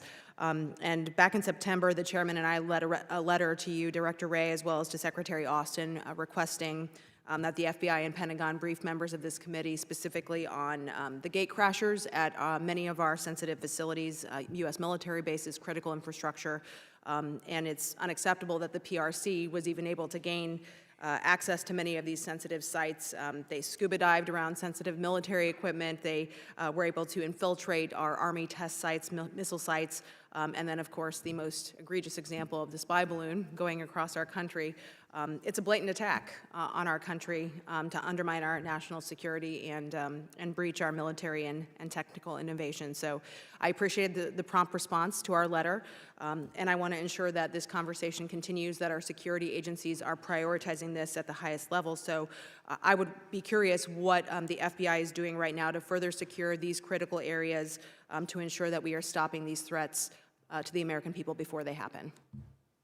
So we are tackling it through a combination of investigations, intelligence sharing, and engagement.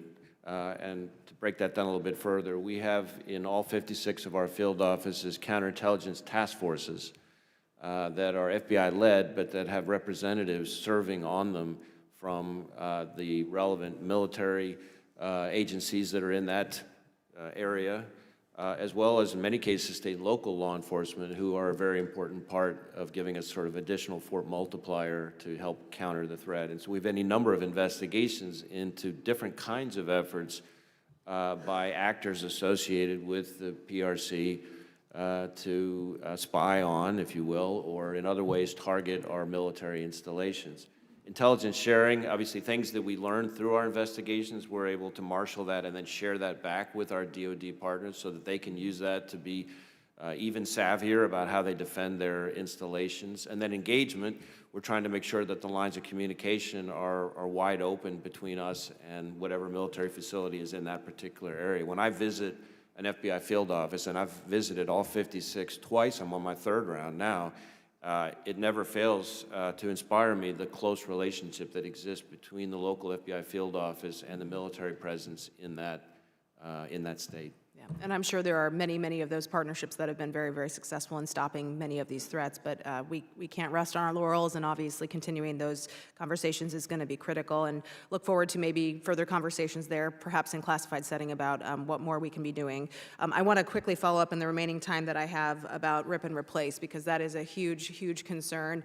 Recently introduced a bill with many members of this committee, including the chairman and the ranking member, Representative Molinar, to help kind of breach that critical funding gap that exists for rip and replace, but it's certainly concerning when you hear about these routers and all of the different equipment that exists within our telecom. Some of them are very, very small organizations that do not have the resources. So we want to, of course, repurpose some of those COVID funds and put them toward ripping out this Chinese telecom equipment. That is a huge vulnerability. So Director Easterly, this question's for you. Can you address really the importance of a rip and replace program, not just for this level, but maybe do we need to look at expanding it further? And what are the consequences of us not taking action here? Yeah, I mean, it's incredibly complex supply chains, as you know. But when it comes down to some basic fundamentals, I think you pointed out around the bill itself, 24,000 pieces of Chinese software in these supply chains. And so it's imperative that we help the owners of some of these less resourced entities to be able to make these important changes to reduce risk. Two things I would add is we co-lead what's called the Information Communications Technology Supply Chain Risk Management Task Force. And so I'm not even sure that they know that there may be capabilities with funding to do that rip and replace. So I think that education there is incredibly important.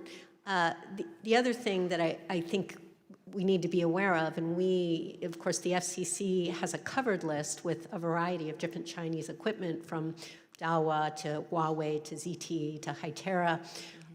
What we do is we make critical infrastructure aware that that may exist in their systems, so they can also be aware of the threat, either mitigate it or replace it. I think the whole effort is incredibly important, and commend you for the bill. Yeah, well, certainly we have a lot of vulnerability, and we're working to get, and I realize I'm almost out of time, Mr. Chairman, but we're working to get a true accounting of what vulnerabilities still exist within even government buildings or even leased government buildings. So thank you for all of you appearing before our committee today. I yield back, Mr. Chair. Thank you. Ms. Brown. Thank you, Mr. Chairman. I want to thank each of our witnesses for leading extraordinary agencies at a time of great turbulence and instability in the world. Our cybersecurity capabilities are perhaps one of our greatest threats and opportunities in the 21st century. We must do more to deter and respond to threats to our systems coming from the hostile actors across the world, including North Korea, Russia, and Iran. And we know the Chinese Communist Party has incredibly sophisticated cyber infrastructure and will become, or has been discussed today, already one of our fiercest competitors on this front. One of our greatest assets, something which the CCP overlooks, is our diversity. As Speaker Emerita Nancy Pelosi and Vice President Kamala Harris have both said, our diversity is our power. One aspect in which we can and must do so much more is to build and rely on a diverse pool of talent in the field of cybersecurity. I know this is a top priority for the Biden-Harris administration and for all of you as leaders of your respective agencies. So turning to you, Director Coker, I know this topic is something important to you and you have spoken about it before. Can you speak on the administration's broad effort to increase our cyber workforce by sourcing talent from diverse places and the benefit it brings to our ability to combat CCP efforts? Thank you so much for that question and that important topic. And to me and the administration, diversity is all about achieving positive mission outcomes. That message cannot be misunderstood. It's about positive mission outcomes, and we do that by having the strongest teams possible. I talked to 500,000 open cyber jobs. So whatever we've been doing lately hasn't been working. So what do we need to do to fix that? We have the National Cyber Workforce and Education Strategy that has its pillar. The two that are most relevant to your question are expanding the federal cyber workforce and then America's writ large. We need to do that by, number one, having people realize the impact to national security. We talked about national service. I think Americans want to serve our nation and need to be clear about cybersecurity is serving our nation. Growing up, about the only national service we had by and large was wearing a uniform, voting, and paying taxes. That's changed today. All those critical infrastructure segments that we have, that's national security. So we need to make sure there's an opportunity to serve our nation in cyber. Number two, it used to be a misnomer that cybersecurity and cyber in general was a technical endeavor. That's not the case. Folks think they have to be STEM. Cybersecurity is about critical thinking. It's about agility. It's about being open-minded. So one need not be an engineer or a scientist to make contributions in cybersecurity. Also want to add that there are communities across the country that aren't exposed to these opportunities. I'm a rural kid from Kansas. I didn't know I could serve until there happened to be a recruiter that came from the Naval Academy. I hadn't even heard of the Naval Academy. You can expand that to cybersecurity. So we need to go places where we haven't gone before. And leaders know that we need to take opportunities for people. There's a level of risk. Need not lower standards at all. But sometimes qualifications that are listed are not valid. People can learn. We find the right people, we develop them, retain them and we turn them loose. So the administration's perspective is let's find the right people, looking in places we haven't necessarily looked before. And why? Because we need more, better, different people to achieve positive mission outcomes. Thank you so very much. I now want to turn to another important topic which weighs on all of our minds, and that's the 2024 national election. As we frequently remind everyone, the 2020 presidential election was the safest, most secure election in our nation's history. However, the 2016 election preceding it was scarred by Russian hacking and broad disinformation campaigns, which severely compromised the integrity of the election. Anyone on the panel, if you would be willing to answer the question or address this, in an unclassified setting, is there any evidence at this time the CCP is using artificial intelligence to interfere in the U.S. elections? And how do we ensure this election is free from CCP influence? And I only have 8 seconds, so sorry. Negative 11 seconds. Probably I'll allow defer to my Intel colleagues on whether the CCP is actively using artificial intelligence. But based on the DNI's report in December about the activity in the 2022 midterms, which talked about the aggregate scope and scale of foreign activity and influence and interference being more than we saw in 2018, and specifically Chinese attempts at influence, we should expect it. We should absolutely expect that foreign actors will attempt to influence and that they will interfere. But to be very clear, Americans should have confidence in the integrity of our election infrastructure because of the enormous amount of work that's been done by state and local election officials, by the federal government, by vendors, by the private sector since 2016, since election infrastructure was designated as critical infrastructure. It's that work that should make the American people confident in the security, resilience, and integrity of the American election system. Generally's time has expired. Mr. Jimenez. Thank you, Mr. Chairman. I actually share the thoughts of my colleague on the other side, Mr. Auchincloss, about the need to provide technology so that the people that live in repressive regimes like Russia, China, Iran, we actually start a second front without shedding any blood so that the people inside can actually, they're all seeking freedom, and we need to help them achieve freedom and throw the shackles of this regime. So hopefully we can have that kind of technology to allow them to communicate with themselves so that can happen. One of the things that happened very interesting, there were hundreds of thousands of people who took to the streets of Cuba back in a couple of years ago in July. And the first thing that the Cuban government did was shut down the internet, identify the leaders, and then took them out. If we can find a technology that allows the people to communicate with themselves, I think we can actually help the cause of freedom around the world. And so, you know, I'll be working with my colleague there to see how we can make that happen. I actually believe that the cyber war that we're conducting right now is a battle. And I think actually the race is really the race to AI. Do you agree with that? Ms. Easterly? I think AI will play a tremendous role in the battlefield to come, but both on private sector as well.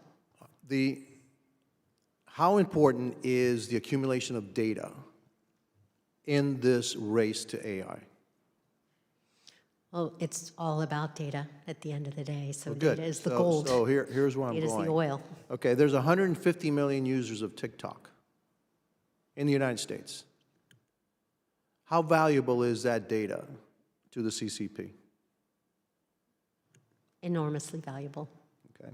So, Mr. Wray, knowing that it is critical for the United States to win the race to AI, and TikTok is a huge source of data, actually in a language that they need, because I believe that the Chinese language is actually a disadvantage and that they need more Western languages in order to win that race. How critical to our security is well, TikTok is providing all this data to the CCP. Do you think that's a security threat to the United States? I have very significant security concerns about TikTok. And it's a combination of the ability that the Chinese government would have to, if they choose to exercise it, to control the collection of the data, to control the recommendation algorithm, and if they wanted to be able to control and compromise devices.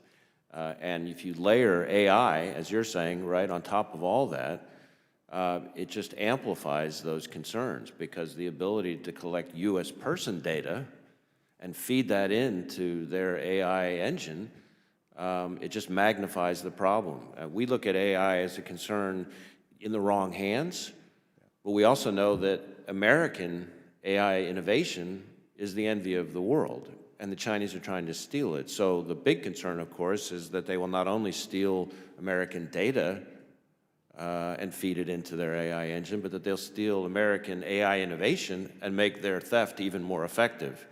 And all you have to do is look at the Equifax hack from several years ago, where they were able to steal the personally identifiable information from 150 million American people. Director, I'm running out of time. I need to ask you a question. It's a direct question. It's a tough one, probably. I don't know how you're going to answer it. Would you ban TikTok in the United States? It's a yes or no.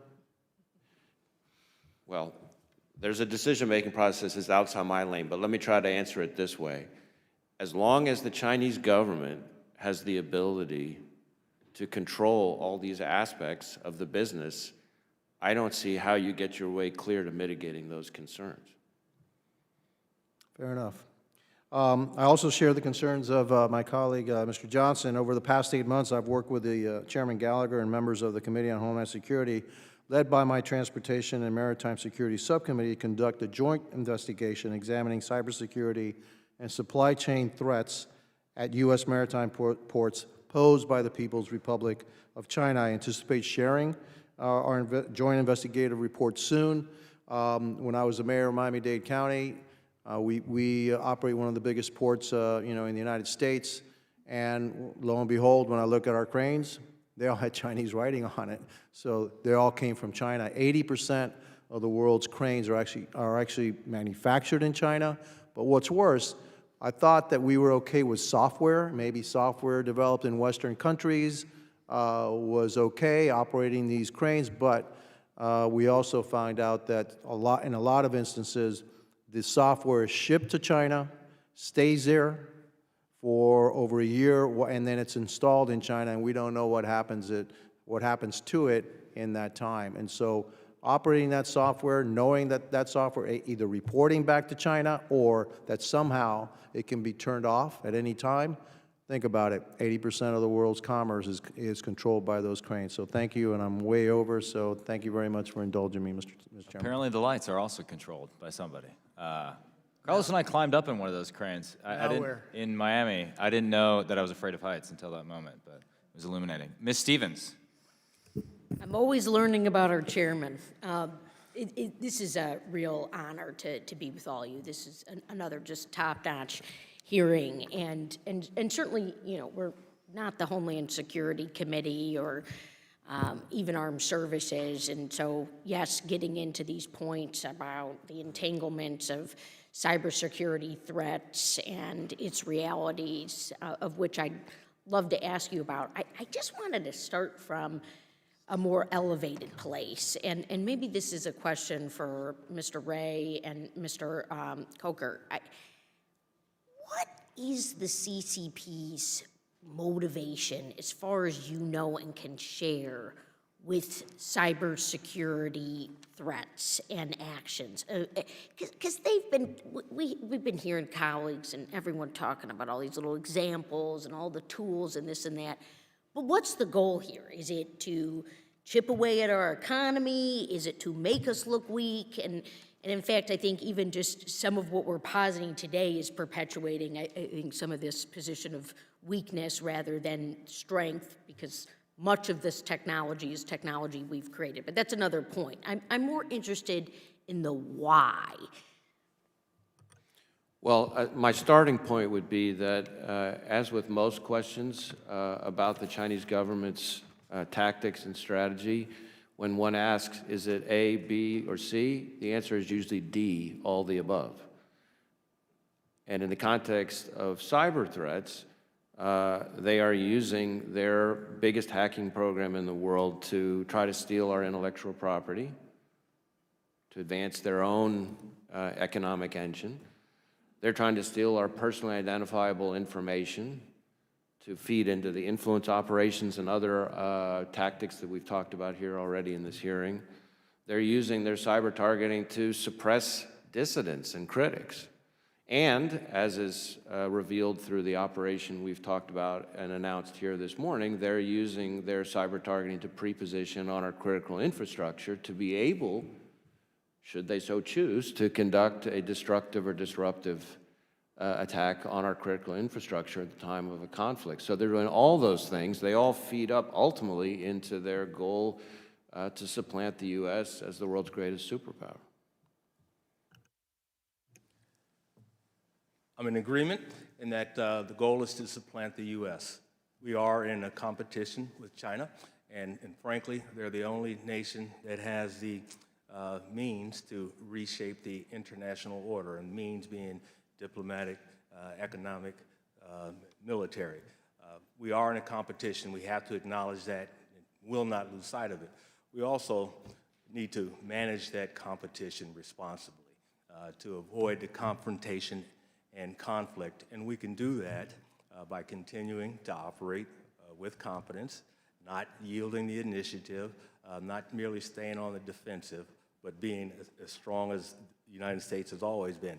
We look at the national security strategy, it says to invest at home to maintain our strength. So we shouldn't consider cybersecurity attacks warfare. I mean, I know General Nakasone, you're here, and what are they doing over there? I mean, do they have a department that is just focused on cyber attacks? Because this is sort of, in some respects, hard to wrap our heads around, right? I mean, I know, Wray, you've got your whole caboodle that you can talk about and then can't talk about, but I'm just more or less interested in terms of, how are we choosing to respond to these things? What's our perch, and what do we know about how they're actually putting all this stuff together? Well, we know a lot about what they're doing, as we've talked about today. We also know who's doing it. We know how they're structured. We know their version of the National Security Agency and U.S. Cyber Command. We also know that they have very, very specific organizations that are targeting different parts of the world, to include the United States of America. And now I think the important thing is, now that we know that, what are we doing about it? And this is to the point of the department's strategy is that we defend forward. We operate outside the United States to be able to impose costs on our adversaries, either by enabling our partners or acting, and that's the important piece. I am just out of time, but Ms. Easterly, as someone who founded the Women in STEM caucus here, bipartisan caucus in the Congress, it is such a treat to hear your expertise. You've been phenomenal, all of you have. Thank you, and I yield back. Ms. Steele. Thank you, Mr. Chairman. Critical infrastructure and intellectual property across California are at risk of being attacked by the CCP and other adversaries. This could have serious consequences for my constituents. In May, the LA Times wrote about threats of cyber attacks on our water infrastructures. And then I'm, seeing all these directors, and then you're head of cyber attacks or cybersecurity, head of all these departments. What we do, interagency coordination on cyber attacks and vulnerability at ports around the world with U.S. military and commercial present. Because I think anybody can answer, because you are talking about what your agency has been doing and how you are protecting, from the cyber attacks, but how are we working together with all these different agencies? So I'll start saying a couple things. So with respect to ports specifically, so CISA was built by Congress in 2018 to serve the role as the national coordinator for critical infrastructure security and resilience. So we work with all of the sector risk management agencies to ensure that we can work with industry to help them understand the risk so that they can manage that risk and reduce that risk. And we have a phenomenal partnership with the U.S. Coast Guard, where we work with them day in and day out to do cyber assessments, to help with vulnerability scanning to ensure that all of the maritime transportation sector has what they need to reduce risk. The other point I'd make, particularly if the CCP is watching this hearing, and I assume that they are, is the strength of our cyber capabilities in the United States of America is that we operate as a team. There may be different people doing different things, but all of us work incredibly closely together, and we know that our strength is our unity as we work together. How about other allies? Because like Lodging, maritime tracking system, we are not using it, fortunately, here in this country, but you know what? Our allies like Japan, South Korea, Portugal, Spain, they're using it. And China, CCP knows exactly what's going in and out, and even that our naval ships are going into those countries. How we protect that, and how are we going to work with the other countries too? So we almost invariably, on almost all the things we've been talking about here today, especially in cyber, are working with foreign partners, our closest foreign partners, who are themselves, as you say, also being targeted by the CCP. And especially in the context of cyber, our focus is on conducting joint sequenced operations, which almost invariably involve not just U.S. partners, but sometimes as many as 10 or 20 foreign partners all working together in tandem to try to have the whole be greater than the sum of the parts. We've talked a lot about numbers, the disadvantage that we're at relative to the CCP, but as General Nakasone said, one thing we have is partnerships, true partnerships, which allow us to have kind of our two, the U.S.'s two, together with some other country, say it's Japan's two, and have it equal 5, to get synergies when working together. And that's ultimately our best defense against the CCP. So China is ready to attack by 2027 Taiwan. And we heard, and we had a great meeting with former Defense Secretary Gates, and he was the one actually talking about more of, it's not going to be the war, but more of the commercial stops, means that they're going to just stop all these ships going in and out. That's the way they're going to isolate Taiwan. But when the other countries are still using those systems, and especially in the United States, our cranes were made by China, and they're actually controlling it. You were talking about that just a little gas line that, you know, we got into trouble, but when they stop all those cranes that what we are using in the United States ports, we are in big trouble, and then we cannot communicate, or we can communicate maybe, don't know, but you know what, we cannot really bring anything to Taiwan since that's islands. So we really have a big problem. So what kind of thing that we are really preparing that, you know, how we're gonna really go inside the CCP and find out that exactly what they are doing. And I think Congresswoman Stevens was talking about that. Do they have their own departments? I think they do, and just only do cyber attacks. So how much we know that inside of China, that what they are doing to us and to other countries? We have a tremendous amount of insight in terms of how they're organized, what their plans are, and what they're doing. This is one of the things that the National Security Agency spends a tremendous amount of time on, and we have a very, very good insight in terms of what their intent is. The gentlelady, oh, anyone else want to comment? Thank you very much for all witnesses today, and learned a lot. I had to get out because Ways and Means Committee meetings, but thank you so much, Chairman. Thank you. Home stretch, 2 more, I think. I just jinxed it. Someone may come back. Mr. Kana. Thank you, Mr. Chairman. Director Wray, could you assure the American public today that no nonviolent protester about a ceasefire of the Middle East will be investigated or surveilled by the FBI? We are not going to be investigating nonviolent First Amendment activity. And could you just assure, whatever their position is on the Middle East or the 2024 election, if there is an American who's out there engaged in expressing their view, whether that is for a ceasefire or whatever that is, the FBI is not going to be investigating them or surveilling them, correct? Our mission is to protect the American people and uphold the Constitution, and we intend to do both. We embrace both parts of that mission.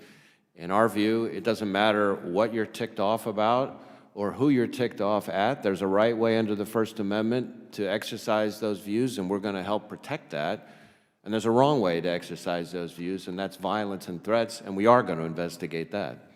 I appreciate your saying that because I think I share your view that the First Amendment and peaceful protest is at the heart of our democracy.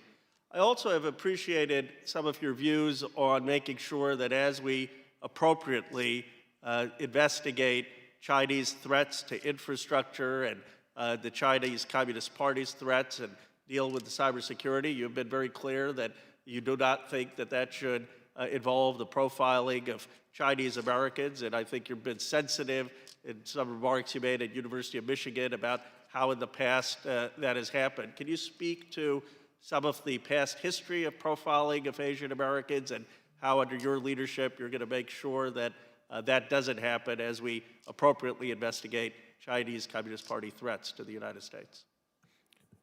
We are going to aggressively pursue the threat posed by the CCP with investigations that are predicated on the facts and the law and our policies. And they're not going to be based on race, ethnicity, or national origin, and they haven't been. Now, it is the case that the Chinese government aggressively targets individuals here to enlist them in their efforts, but they also aggressively suppress and coerce and harass Chinese Americans and Chinese visitors here. And so we view as part of our role to help protect those people. And so part of the key is drawing the distinction in between the Chinese government, the Chinese Communist Party, the malicious actor, and Chinese Americans, Chinese dissidents, the victims. And as you do this, Director Wray, like I said, I think under your leadership from your public comments, you've been quite good about drawing that distinction. But do you bring to it a historical awareness that Asian Americans in this country have been profiled in our history, just like I'm sure you have a historical awareness of the FBI's role during the Civil Rights Movement? Certainly, there have been abuses or mistakes in the past, and we're determined to make sure that those things don't happen again. But I do want to make clear that our work, at least since I've been director, focused on Chinese aggression, is based on the facts and the law and proper predication. And you can assure sort of Chinese Americans that they aren't being profiled or targeted in any way based on their ethnicity or race? We are not going to open investigations based on profiling people for race, ethnicity, or national origin or anything of that sort. Thank you. I'm done with my questions. Thank you. And finally, a special guest, the esteemed chairman of the Homeland Security Subcommittee on Cybersecurity and Infrastructure Protection, Representative Garbarino. I have to ask unanimous consent for the gentleman to participate and ask questions at this hearing. Unanimous consent. Ominous dominus. The gentleman is recognized. Thank you, Chairman. Thank you, Ranking Member, for allowing me to visit today as a special guest. And I look forward to continuing to work with you all on building resilience to our CCP Cyber Threat. First, Director Wray, I'd like to say I took an international trip with some other colleagues, and we met with some of your employees over, your men and women in some other countries, and they are doing a phenomenal job, especially on the cyber threat level. So I'm saying great job with that. Director Easterly, it's good to see you. I wanted to ask you a question. The intelligence community has been warning for years that China has the ability to launch cyber attacks to disrupt U.S. critical infrastructure.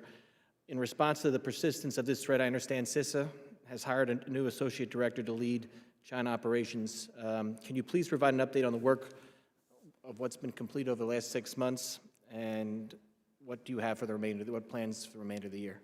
Great, thanks so much. Great to see you, Chairman.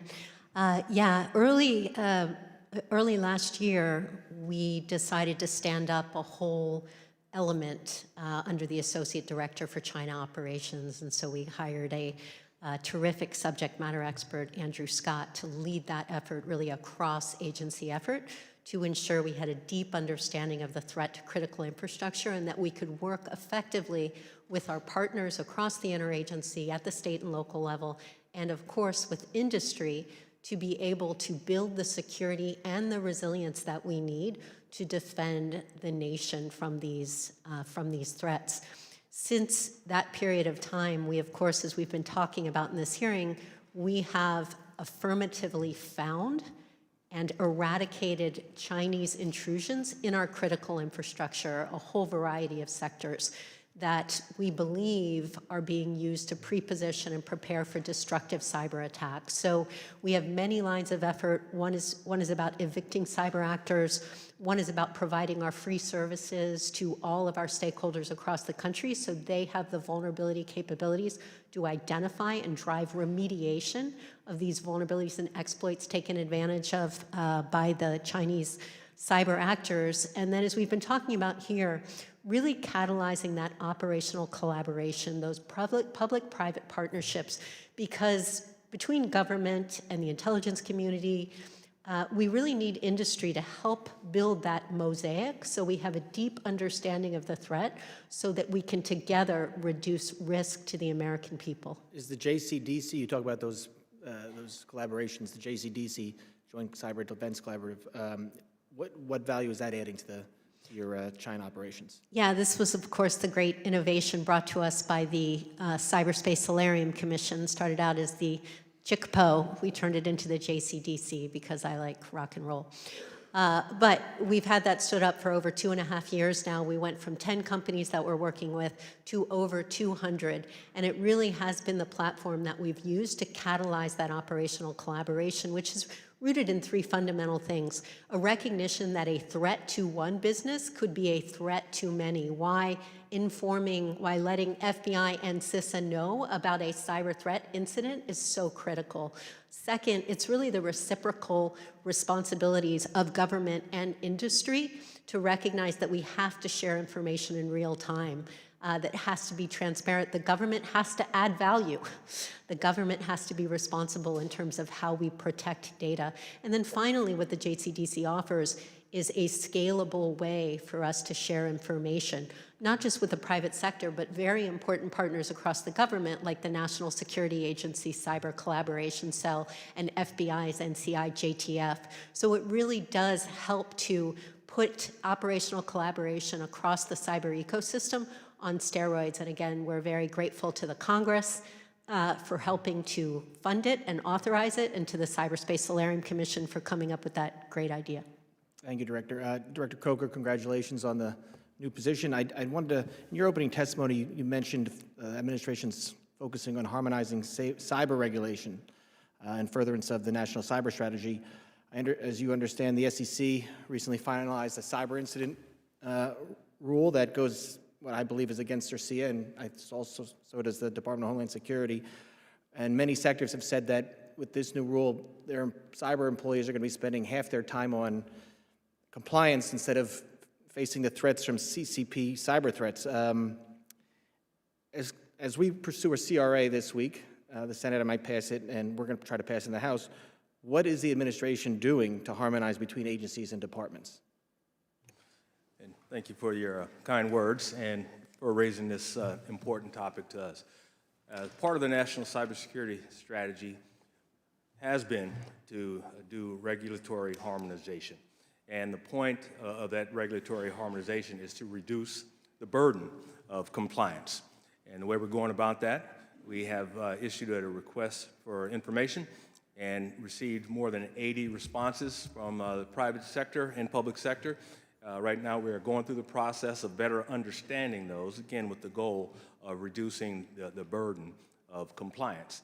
So that's our goal right there. We understand that. I appreciate that. I'm out of time, so but someone should tell the SEC that, though. Okay. I thank the gentleman, and pleasure to have you here. You're welcome back anytime. Well, maybe not anytime, but 2 comments, and then we'll close, and I'll recognize the ranking member. One of the first things I said in our first hearing was that the stakes of this competition were existential. Now, I got a lot of blowback for that, but I don't think after the testimony we've heard today, there could be any doubt. I mean, there is one path where we stumble into a war for which we're ill-prepared, and even victory might have existential consequences in the sense that it would transform America into a garrison state. Or there's another path in which we slowly succumb to the sedation of TikTok, and we surrender. And we no longer stand for the ideals and values that America stands for, that the rest of the world is looking to us to stand for. And so while this hearing has revealed many things we need to do, and while the competition in cyber with China is one that's going to outlast my time in Congress, I'm confident of that, there are things that we must do now urgently. Foremost among them, in my opinion, particularly in light of the testimony we heard from Director Wray, either ban or force the sale of TikTok. I mean, it's bordering on national suicide if we continue down this road. And I get that TikTok has hired an army of lobbyists, including former members of Congress who are collecting a paycheck, but the time is now to do something about this. And by the way, if you're invested in ByteDance, you're not going to take TikTok public in America under the current ownership structure. So if only in your own financial interest, we have to find a way to force a separation. The time is now to act. Okay, on that happy note, I will transition to recognizing the hard work of the Democrat Staff Director, John Stivers, who is departing the committee this week after 25 years of service on the Hill, almost as long as General Nakasone has been in uniform. I will confess, John, we've worked together for a year. You have aged me personally 3 years in that time. There have been moments when I have lied awake in bed thinking, you know, life would be easier if you did leave, but now I'm sad now that it's happening. And one thing I've learned in working with John, and particularly working in the human rights community, he's been doing this since before it was cool, and he's truly a hero in the human rights community, and it's been very cool to be able to see that. And I'll give you the highest compliment I could give you, John, which is that if I had to negotiate with Xi Jinping with the fate of the free world on the line, I would want you on my team because I know you would drive him crazy. So it's been a pleasure to work with you. And with that, I recognize the ranking member. Thank you so much, Chairman, and thank you to all the witnesses. This has truly been a really important hearing, a call to action more than anything else, and I think that Mike and I were talking during the hearing about several ideas that you folks generated that we need to follow up on, and we'll do so on a bipartisan basis. And thank you for your service. Thank you, General Nakasone, for everything that you've done for our nation and for coming today, as well as all of you. And I will remember CISA.gov from Ms. Easterly, so thank you so much. As we try to enlist our civilian partners in our collective defense, collective cyber defense, and employ what you call cyber hygiene, which I love. And then I would also like to recognize our staff director, John, who's departing today. You know, Mike covered the highlights, but he's also had other very distinguished roles in government. He was an assistant administrator for Asia at USAID. He was a commissioner to the U.S.-China Economic Security Review. He was a senior advisor to Leader Pelosi. And you know, now he's off to the next chapter, the next 25 years. And so I look forward to continuing to collaborate between us and you in your next roles. And I just want to give him a big round of applause for his service.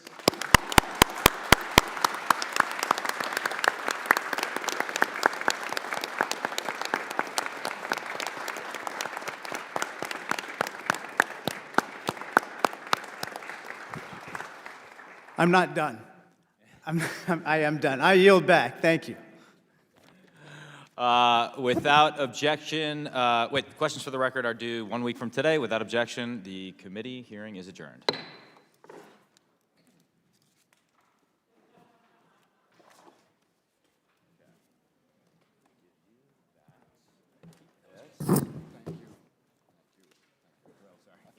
Yeah, thank you.